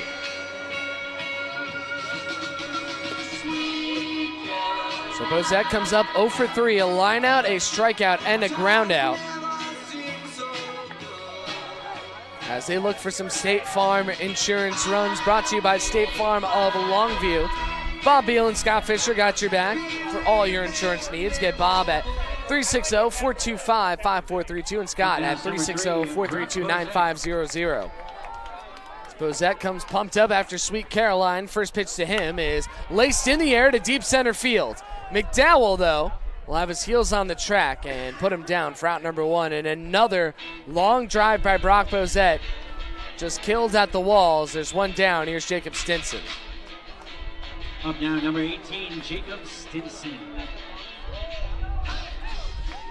Stinson 1 for 3 with a run scored, a single, a line out, and a ground out.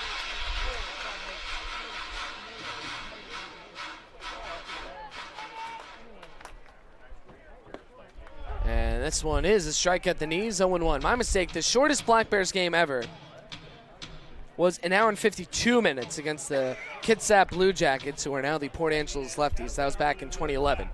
0-1, Stinson cranks one. This is deep to right field, going back to the track at the wall, and the catch is made by Caden Connor to send him down for out number 2. A booming shot by Stinson is stopped just short. Back-to-back hard-hit balls for the Black Bears, stopped at the wall, and there's 2 away for Kerry Arboleda.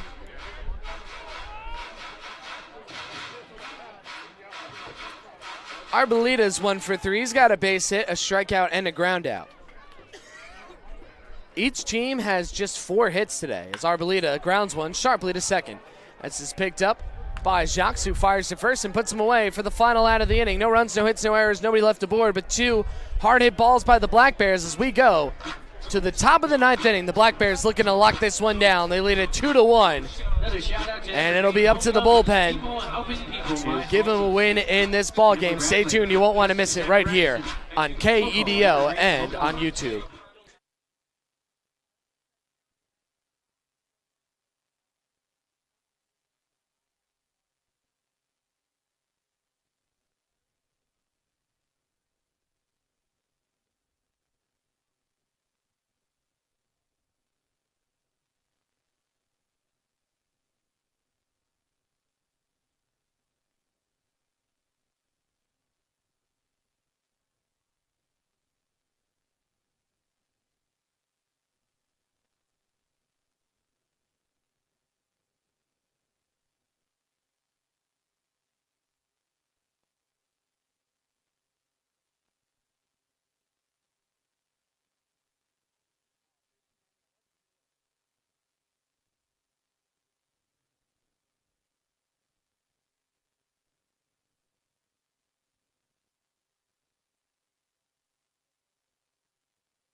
After a scoreless inning by Michael Benz, the Black Bears will turn to Big Canada to try and close this one out. We're in the top of the 9th, 2-1 Black Bears lead on the Raptors, but it's going to be Reese Hernandez, John Peck, and Kobe Morales. Not an easy part of the lineup to navigate through, as today they are a combined just 2 for 9, but on the season, some of the top hitters not only in Richfield, but in the entire West Coast League. So Michael Benz today, as we mentioned, was spectacular in his 1 inning of work. Allowed no runs, no hits, no walks, no strikeouts for him either. Needed just 7 pitches. That's 85.7% of his pitches for strikes as he threw 6 over the plate, and they'll turn to James Bradwell from Gibsons, British Columbia, including non-league games.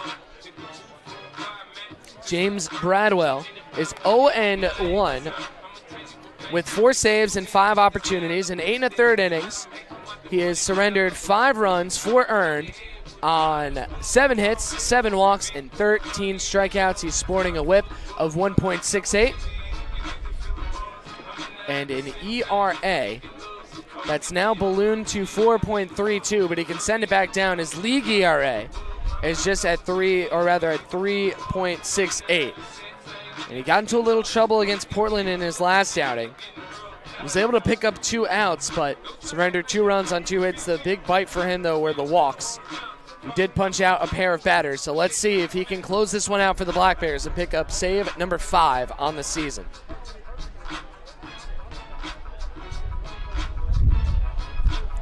And the batters that he'll have to send down, all hitting above 300. Hernandez hitting 317 coming into the game, Peck 307, and Morales 340. So if Bradwell can close this out, he certainly will have earned it. Right-hander deals, and that's a fastball strike, 0-1. James Bradwell, with perhaps the best arsenal on the team, has a fastball that sits between 91 and 93 miles an hour, a slider, a curveball, and a changeup that'll mix in, as he fires another fastball on the outside, this time 0-2. Bradwell can top out at 95 miles an hour. He's done it a couple times this season. In the 0-2, just a little low, went for that curveball. Also off the plate outside, 1-2. Hernandez is 1 for 3 with a line drive out, a ground out, and an RBI double. As the 1-2 hits him on the knee. And Bradwell loses him there, so puts the tying run aboard. Up now, number 6. And now John Peck. I keep saying Josh. I don't think I'll ever stop saying that. He's 1 for 3, a base hit, a fly out, and a line out. Bozette pinched in over at third base, looking for the bunt from Peck. So Black Bears certainly want to avoid at all costs Will Chambers, who has just beat them up this series. 2-1 Black Bears lead. 2 runs, 4 hits, no errors, and 5 left. As Peck squares around a bunt, the pitch misses outside, though, for a ball, 1-0. Black Bears have only left 5 aboard for the Raptors. 1 run, 4 hits, no errors, 3 left on base. So Peck the go-ahead, the tying run on first base in Reese Hernandez. Bradwell's 1-0 is high. Here's the throw to first, not in time.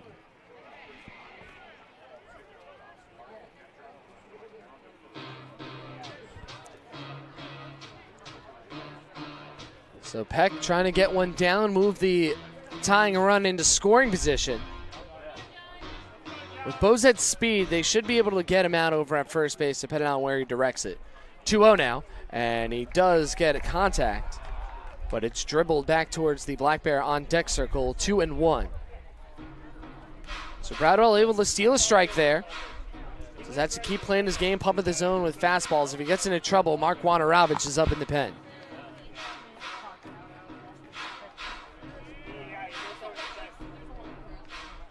Game 3 right now of the Columbia River Cup. The Black Bears looking to go back on top, 2-1, as this is bumped in front of the plate. Caught by Martin. Thinks about going to second, but it'll just go over to first.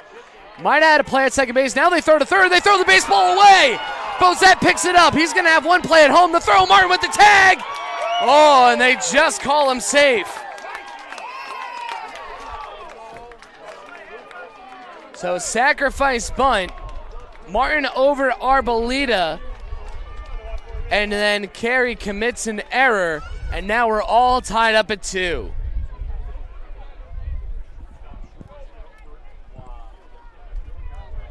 Up to bat now is 28. Heads up base running by Hernandez, as now if the Black Bears want to win today, it'll be by way of walk-off.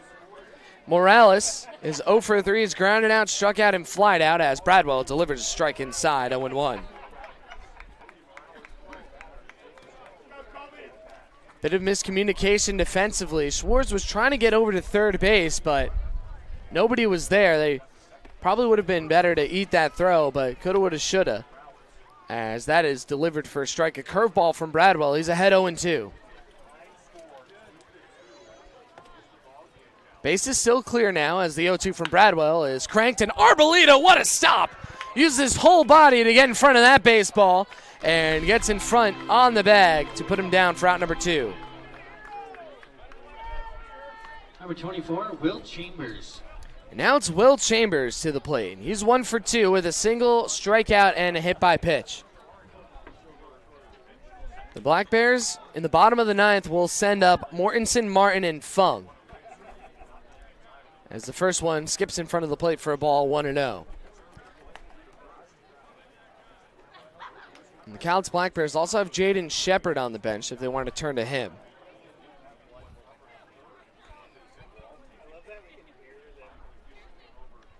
And Bradwell's 1-0. Swung on, fouled back right in between Mike Carr's legs there.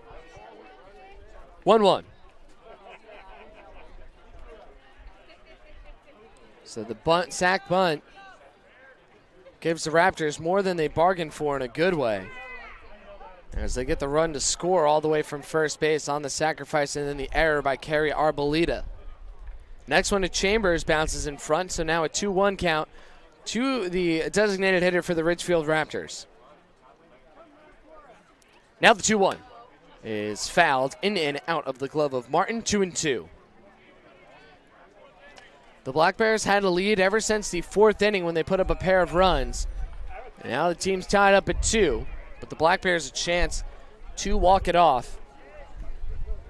As the 2-2 is strike 3. He got him. Chambers is caught window shopping for the second straight at-bat and is sent down for the final out of the inning. No run, or 1 run on no hits, 1 error. Nobody left aboard. 2-2 ties. We go to the bottom of the 9th. The Black Bears look to walk it off with Mortensen, Martin, and Fung coming right up on KEDO and on YouTube.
Here we go, bottom of the ninth.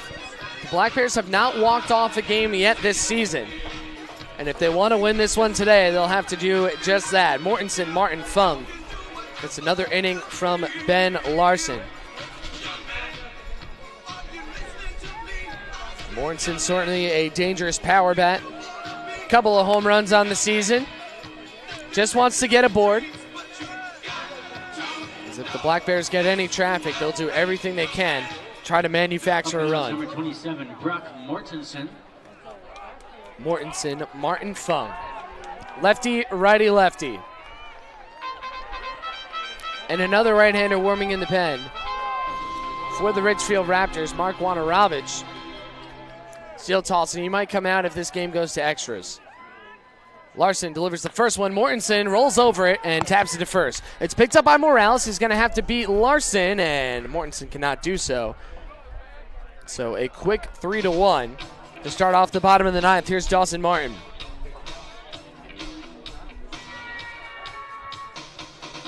Martin is 0 for 3 today. He hit a long shot to deep left center that was caught, and he had a couple of ground outs over towards second base.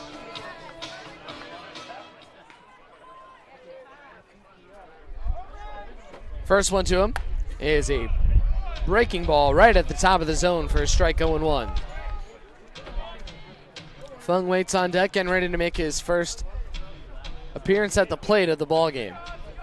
0-1 is down and outside from Larson, 1-1. Larson's thrown 7 pitches, 6 for strikes. That was his first one off the plate. So the Black Bears can't just stay patient here. They're probably going to have to swing with the rate he's throwing strikes. Although he's just missed 2 in a row now. Fastball down and in, 2-1. Walk as good as a hit for the Black Bears right now.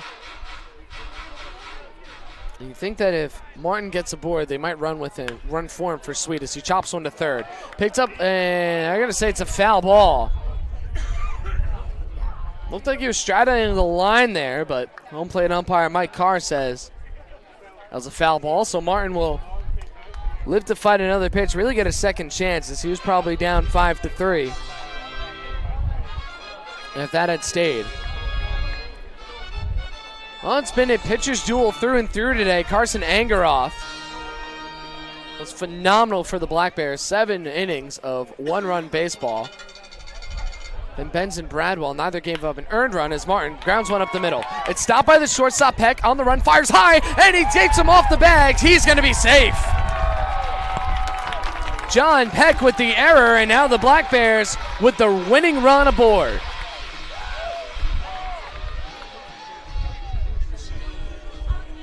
That now is number 1, Matty Fung. I don't see anybody grabbing a helmet yet. So it looks like Martin will run for himself. Here's Matty Fung. First time up to the plate today. Left-handed batter headed to UC Davis and takes the first pitch high and outside, 1-0. Fung is hitting 157. He had 2 hits in his last game. That was against Portland. He has 2 doubles on the season, 8 total hits in 51 at-bats. Has an on-base of 271 as he's worked 8 walks and a slugging of 196. It's the 1-0 to Fung. And he takes that one for a strike on the outside corner. 1-1 after the Larson fastball. So Matty looking to stay hot. After that game against Portland, he told me, hey, I needed that. Now he's feeling good, loves to hit the ball the other way. So 7 of his 8 hits have gone this year. 1-1. 2-1. So that's outside. Once again to Fung as Larson staying down and away to the Black Bears infielder. Right now he's sitting in the DH spot though, as he pinch ran for Ogata. Martin with a 8-foot lead off the bags. The next one to Fung is a fastball strike. And now a 2-2 count. Make some noise for Matty Fung. To Fung with Matthew Schwartz waiting on deck.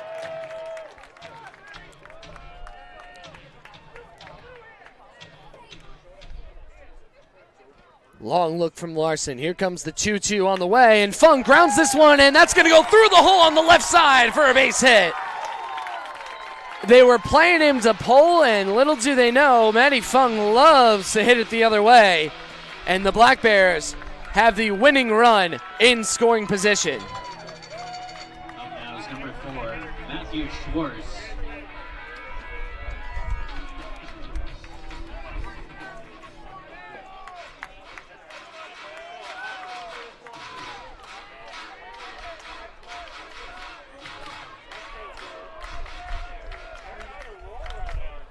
Schwartz is 1 for 3. He is the only RBI for the Black Bears today. It was on a bunt single. First pitch in. Breaking ball high, 1-0.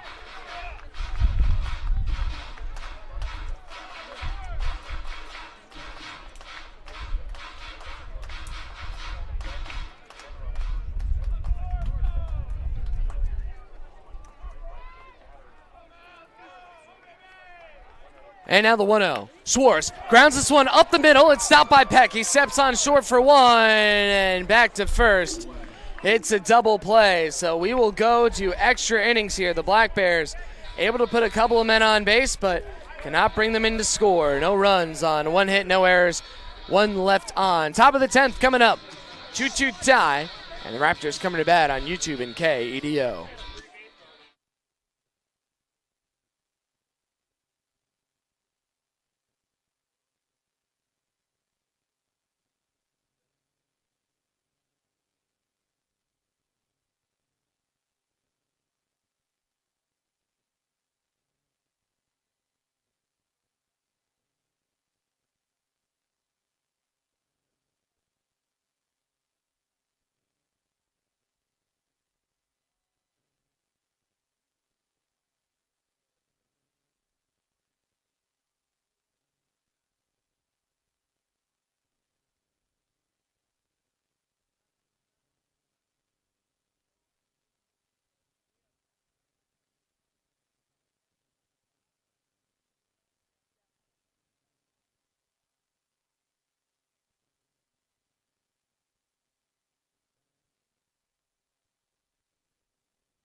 Some interesting statistics shared to me by Josh Warden, and I shared ours to him. As Mark Wanarovich comes in to pitch, James Bradwell's day is done. He threw 1 inning, allowed 1 earned run on 16 pitches, 62.5% for strikes.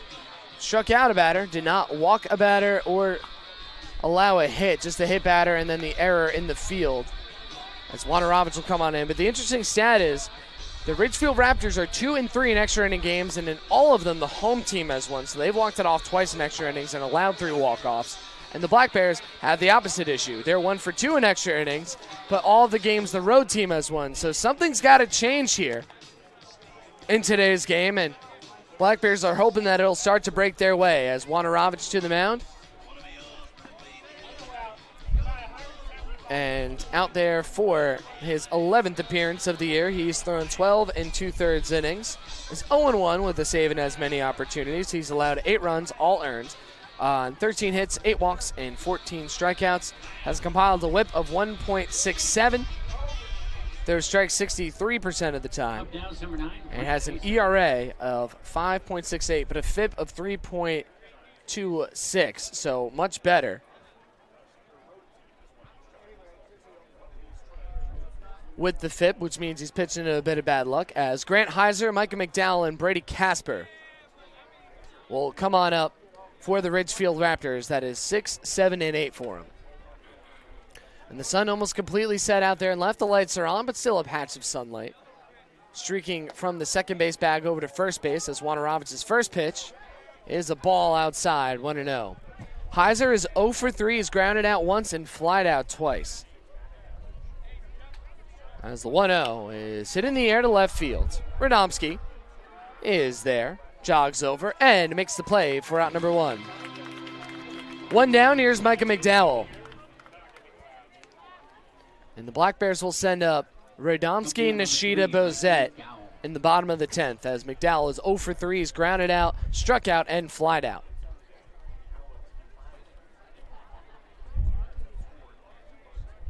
One-0. Squares around, pulls it back as the pitch was a ball inside from Wanarovich.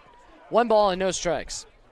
2 runs, 4 hits, 1 error, 3 left for Ridgefield. 2 runs, 5 hits, 1 error, and 6 left for the Cowlitz Black Bears here at home. Wanoravich's 1-0 is a fastball on the outside corner, 1-1. So Wanoravich will probably be used for a pair of innings, maybe a little bit longer depending how long this game goes. The Black Bears' longest game this season came at Walla Walla, went 15. As this is chopped over to second. Nishida on the run is there and flips it over to first for the second out of the inning. So Wanoravich getting a couple of quick retirements here as Brady Casper will come up. Number 36, Patrick Stark. Or rather, Patrick Stark Winter is coming. to the plate. Winter is coming. Little Game of Thrones reference. I hope Winter stays put, though, if he's the man in the box. Stark against the Black Bears has not made an appearance as the first pitch is a strike to him. The count 0-1, so they have another pinch hitter. As Brady Casper was in that spot before. Stark hitting .316, 6 hits, 19 at-bats. No extra base hits, though, and no runs batted in as Wanoravich fires another one on the outside corner, 0-2. No balls, 2 strikes, 2 down. Wanoravich looking for a clean 10th to set the stage for a Black Bears potential walk-off. 0-2. Swing and a miss, strike 3. Wanoravich ties the bow on the top of the 10th, and it'll be up to the offense to win this one for the Black Bears. No runs, no hits, no errors, nobody left aboard. Bottom of the 10th, Radomski, Nishida, Bozette. You won't want to miss it right here on KEDO and on YouTube.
Cover of Steve Miller's Abracadabra playing over the loudspeakers as the Black Bears looking to produce some late inning magic of their own. Johnny Radomski, Riku Nishida, Brock Bozette against another inning from Ben Larson. Now from number 8, Johnny Radomski. Larson allowed the 1 hit in the last inning. The Black Bears will need a little bit more if they want to win here.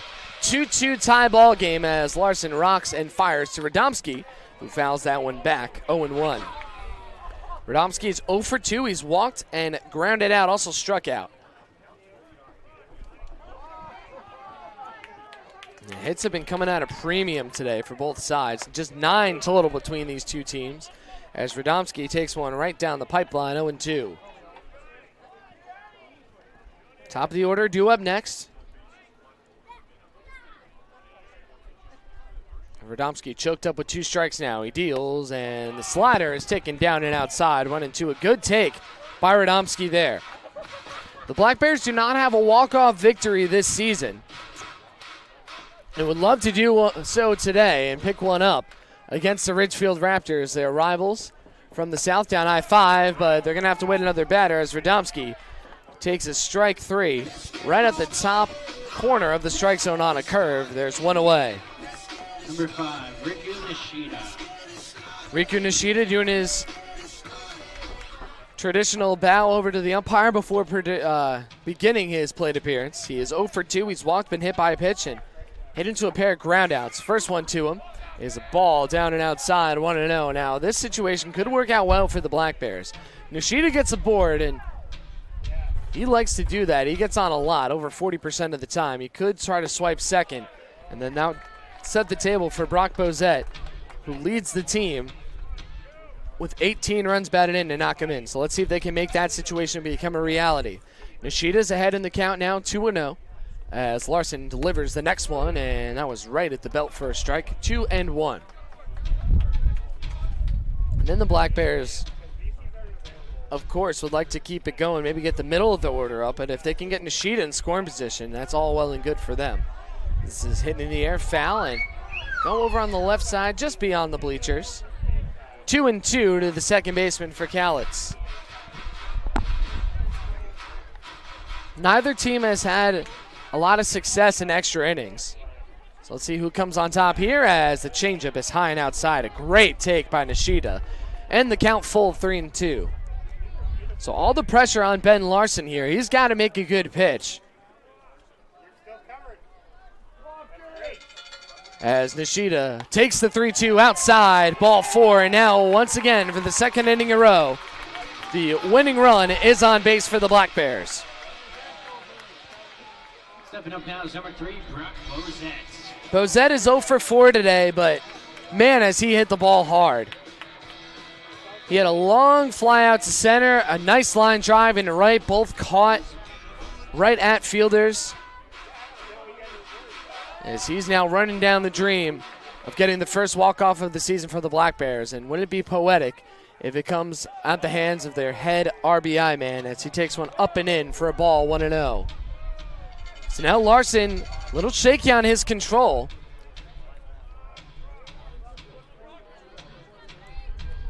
It's Nishida now 10 feet off the bag. Certainly a threat to go. They throw over, not nearly in time. So he's back in there. And we talked about it earlier, Nishida's base running prowess, as Rico has stolen 5 bases in 6 attempts. They haven't went for it today, but there's Nishida as the pitch is taken upstairs. Here's the throw, not in time, and Rico Nishida has put himself in scoring position, and a 2-0 count coming up to Brock Bozette.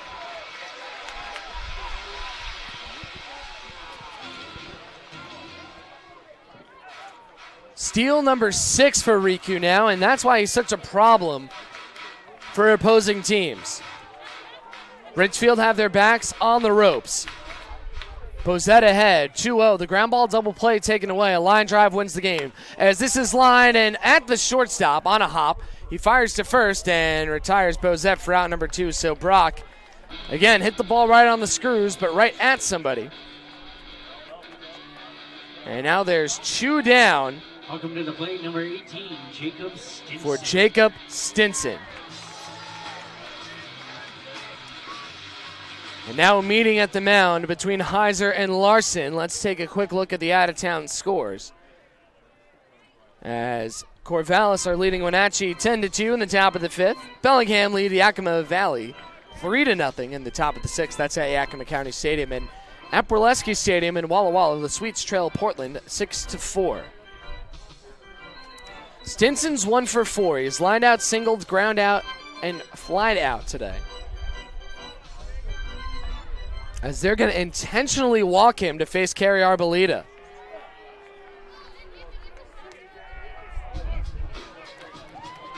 So they'll opt to face Arboleda, who's also 1 for 4 today, instead of Stinson, the lefty. They want to keep the platoon advantage in their favor, but I don't know how comfortable I'd feel as a manager intentionally walking somebody to get to Arboleda.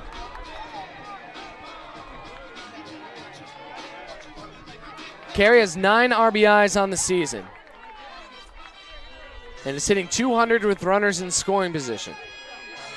Here he comes with a chance to win the ball game for the Black Bears.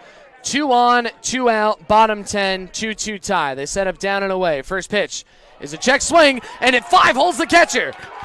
Nishida goes to third, Stinson to second, and now the winning run just 90 feet from home.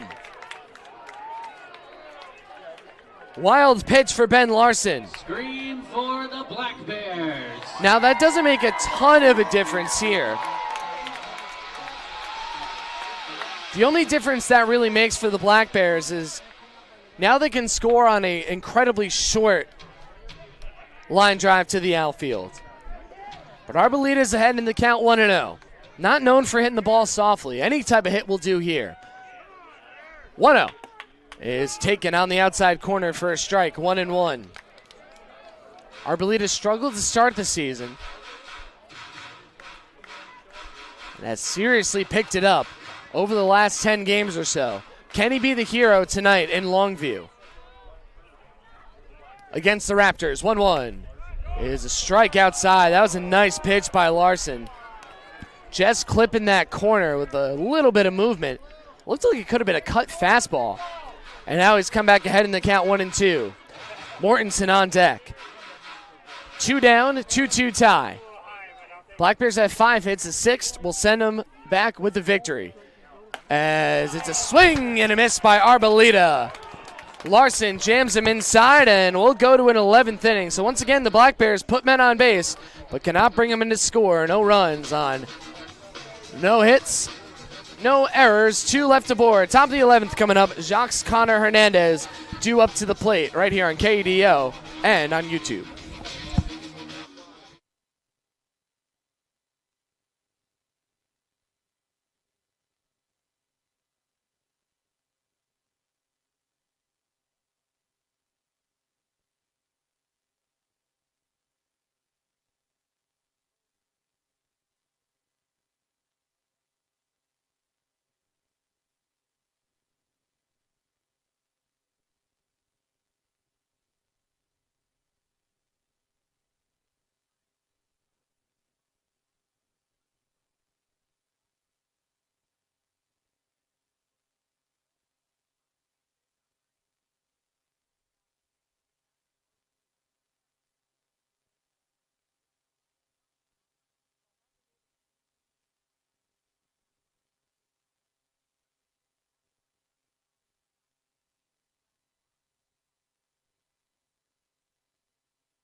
We are in the 11th inning, and guess what? We're only 2 hours and 12 minutes into this ball game.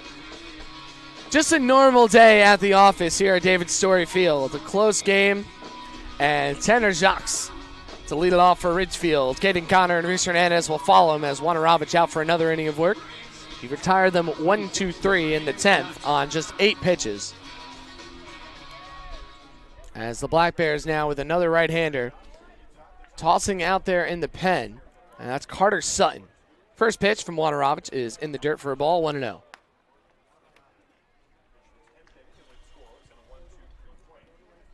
Bullpen for the Black Bears has been great. Only 1 run allowed, and it was unearned as Wanarovich finds the zone that time. 1-1 with the outside fastball. Lefty and a righty coming up on deck against the right-hander Mark Wanarovich. Shakes off a couple signs. Now he's ready to go. And the 1-1 is hit foul. Over on the right side, 1-2. There have been a lot of hard hit balls in this game, but again, we knew coming in that the wind was going to be a factor, and it certainly has been. Keeping several balls in the park and also preventing a couple from becoming extra base hits. Instead, just outs as Wanarovich picks up strike 3 as Jacques swings right on top of the curve, and he's sent down for out number 1.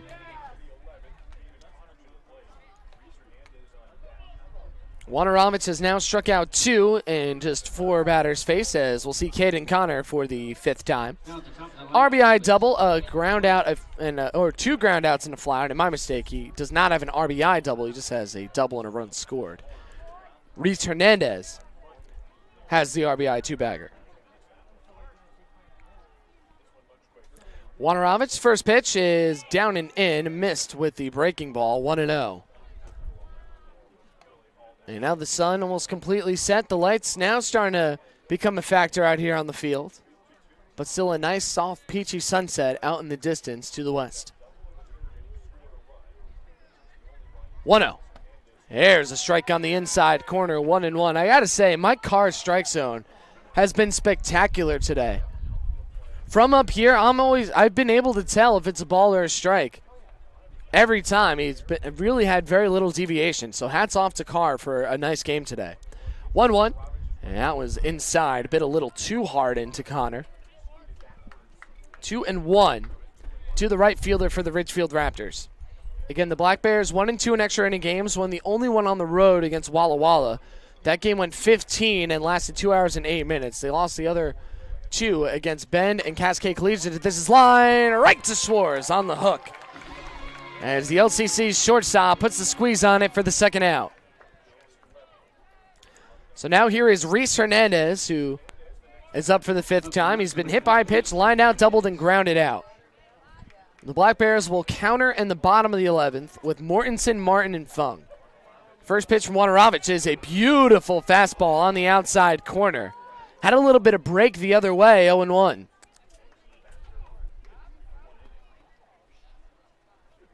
And Mark kicks and delivers the next one, and this is sliced foul. 0-2.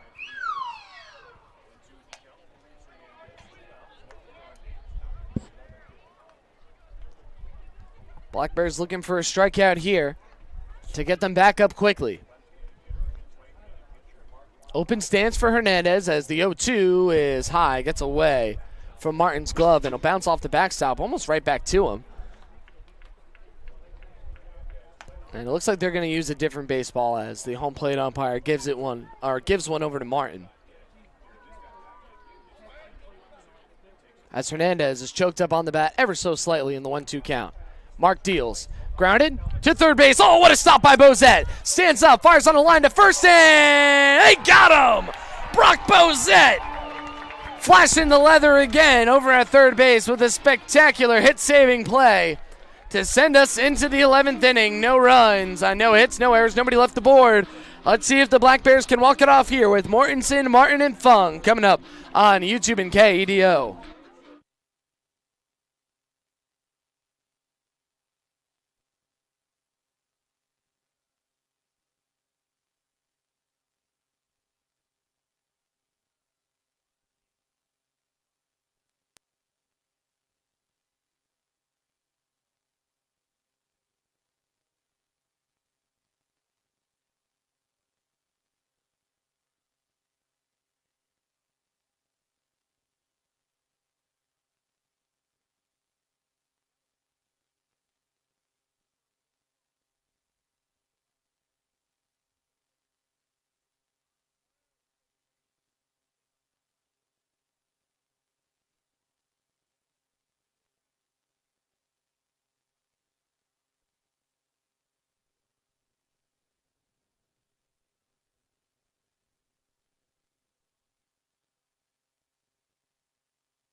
Here we go, bottom of the 11th inning.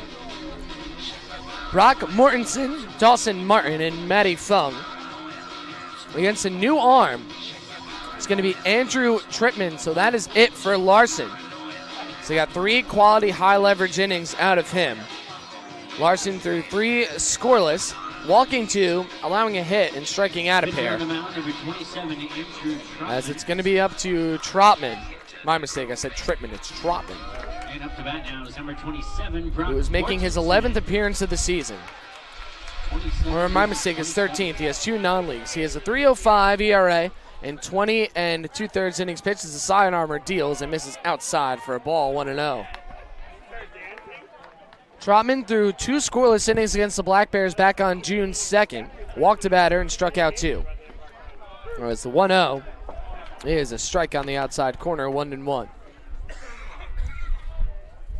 He also has 21 strikeouts and 19 hits allowed, 5 walks as well in 20 2/3 innings. In his last appearance against Bend, he went 1 scoreless, striking 1 out and allowing a hit as Mortensen gets under it and fouls it to the left side, 1-2. Though in the appearance before that, on July 4th against Corvallis, he went 2 innings and surrendered 2 runs on 2 hits. Black Bears are looking for a little more of that out here today. In the 1-2, Mortensen gets a hold of one and bounces it over to first base. Going to be a foot race. Here comes the throw to Trotman, and who won it? It was going to be Trotman right there, who steps on the bag and puts Mortensen down for out number 1. Close play over there as Dawson Martin will step on up. He's 0 for 4. Up now, number 16, Dawson Martin. He's grounded out twice up the middle, flied out, and reached on an error with another ground ball up the middle. Throw from Peck took the man off the bag as the first one to Martin is down and outside for a ball, 1-0. Matty Fung waiting on deck. He has a hit in today's game. 1-0. And Martin takes a strike at the belt. Good movement on that Trotman pitch to even the count up.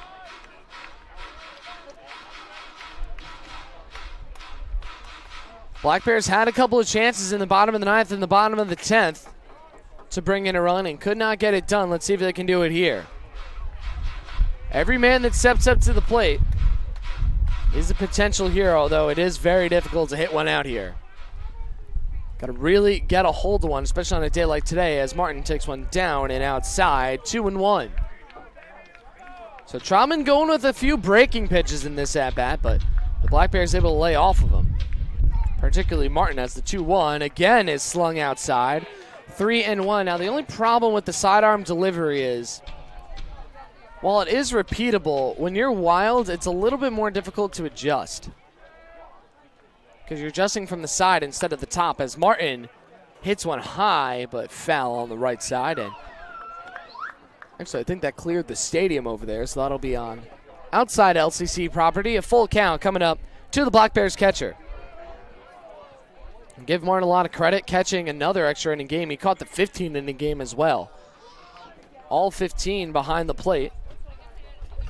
He steps out now looking for his first hit of the contest. Payoff pitch coming up from Trotman. He delivers, and Martin hits one in the air, popped up to shallow center. Going to be a tough read for everybody, and running in to make the... No, it falls down! Here comes Martin for second, he slides, and he's safe! It looked like Caden Connor had it in his glove. It dropped next to his arm, and Dawson Martin is in scoring position. Here comes Matty Fung.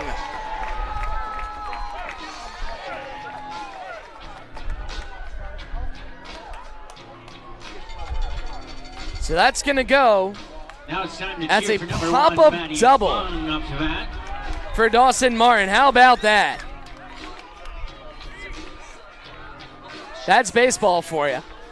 As Matty Fung comes up with a chance to walk it off. One out, one on second base. It's Dawson Martin. Fung is 1 for 1 with a single to the left side, and now they're not playing him to pull anymore, as the first pitch to Fung is hit in the air, foul, 0-1.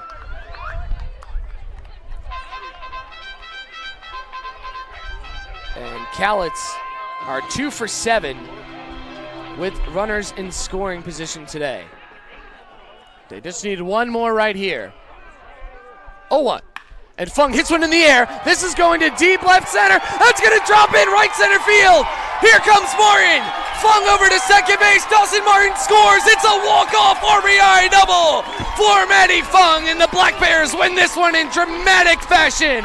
3-2 and take the lead in the Columbia River Cup. 2-1, and Matty Fung enjoys a nice Gatorade bath out there in left field. Well-deserved for Matty in front of his family here today. And the Black Bears certainly earned the win here today. 3 runs on 7 hits, 1 error. And Matty Fung, who came in as a base running replacement early on, wins the ball game for the Black Bears. That is his second consecutive multi-hit game, and it came at the perfect time. It's the only time he's pulled the ball this year, and it comes in for a victory. So Matty Fung gets to play hero today with his best hit of the season, and the Black Bears win this one by a score of 3-2. Your winning pitcher is Mark Wanarovich, and over on the losing end is Andrew Trotman. So we're going to step aside. When we come back, we will have Matty Fung up here for your Cowlitz Black Bears post-game show right after this on YouTube and KEDO. 5 minutes, please, Mark. Thank you, sir.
Okay, we can.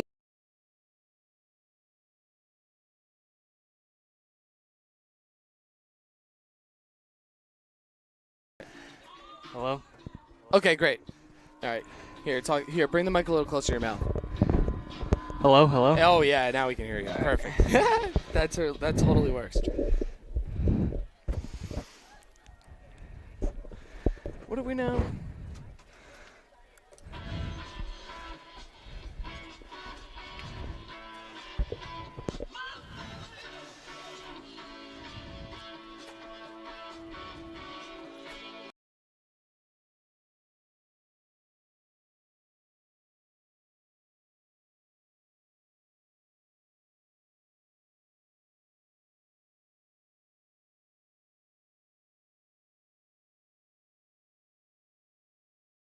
All right, hello and welcome to your Cowlitz Black Bears postgame show brought to you by the Daily News. And to my left, well, definitely the more important man on the camera is your hero for this evening, Maddie Fung. So, Maddie, you come up to the plate in a late game situation. Your team has already had a couple of chances to walk it off.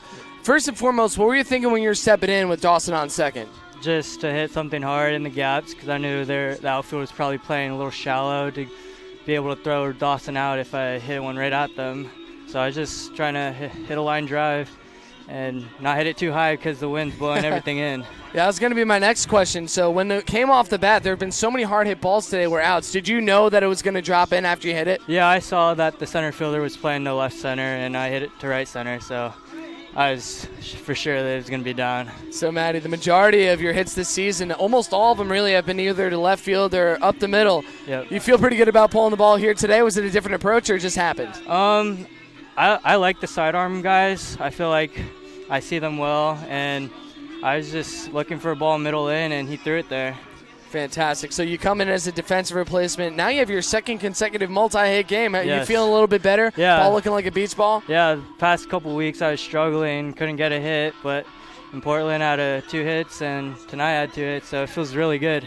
The pitching was excellent today. I ask almost everybody this. Does the great pitching from the staff motivate you guys offensively to get some big hits? Definitely. When Carson was getting quick outs, it just made it easier for the offense to come up and hit stuff hard around the ballpark.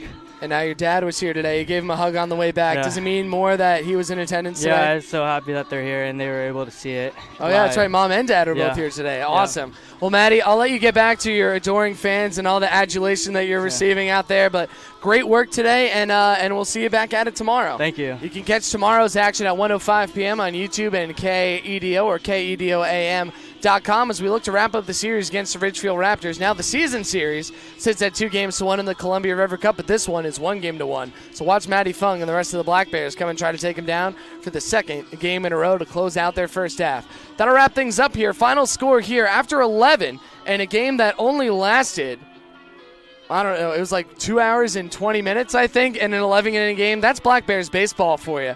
We got it right here. The Black Bears score 3 runs on 7 hits and 1 error. To the Raptors, 2 runs, 4 hits, and 1 error. The winner is Mark Wanarovich, and the losing pitcher on the other side is Andrew Trotman. Again, wrapping things up here at David Story Field. Thank you so much for tuning in, and we'll see you soon. Justin Ford, big thank you behind the camera. Mark McDermott back on the KEDO studios. Of course, a thank you to Maddie Fung and to you at home. My name is Zach Smolin. Take it easy. Stay frosty. Awesome, dude.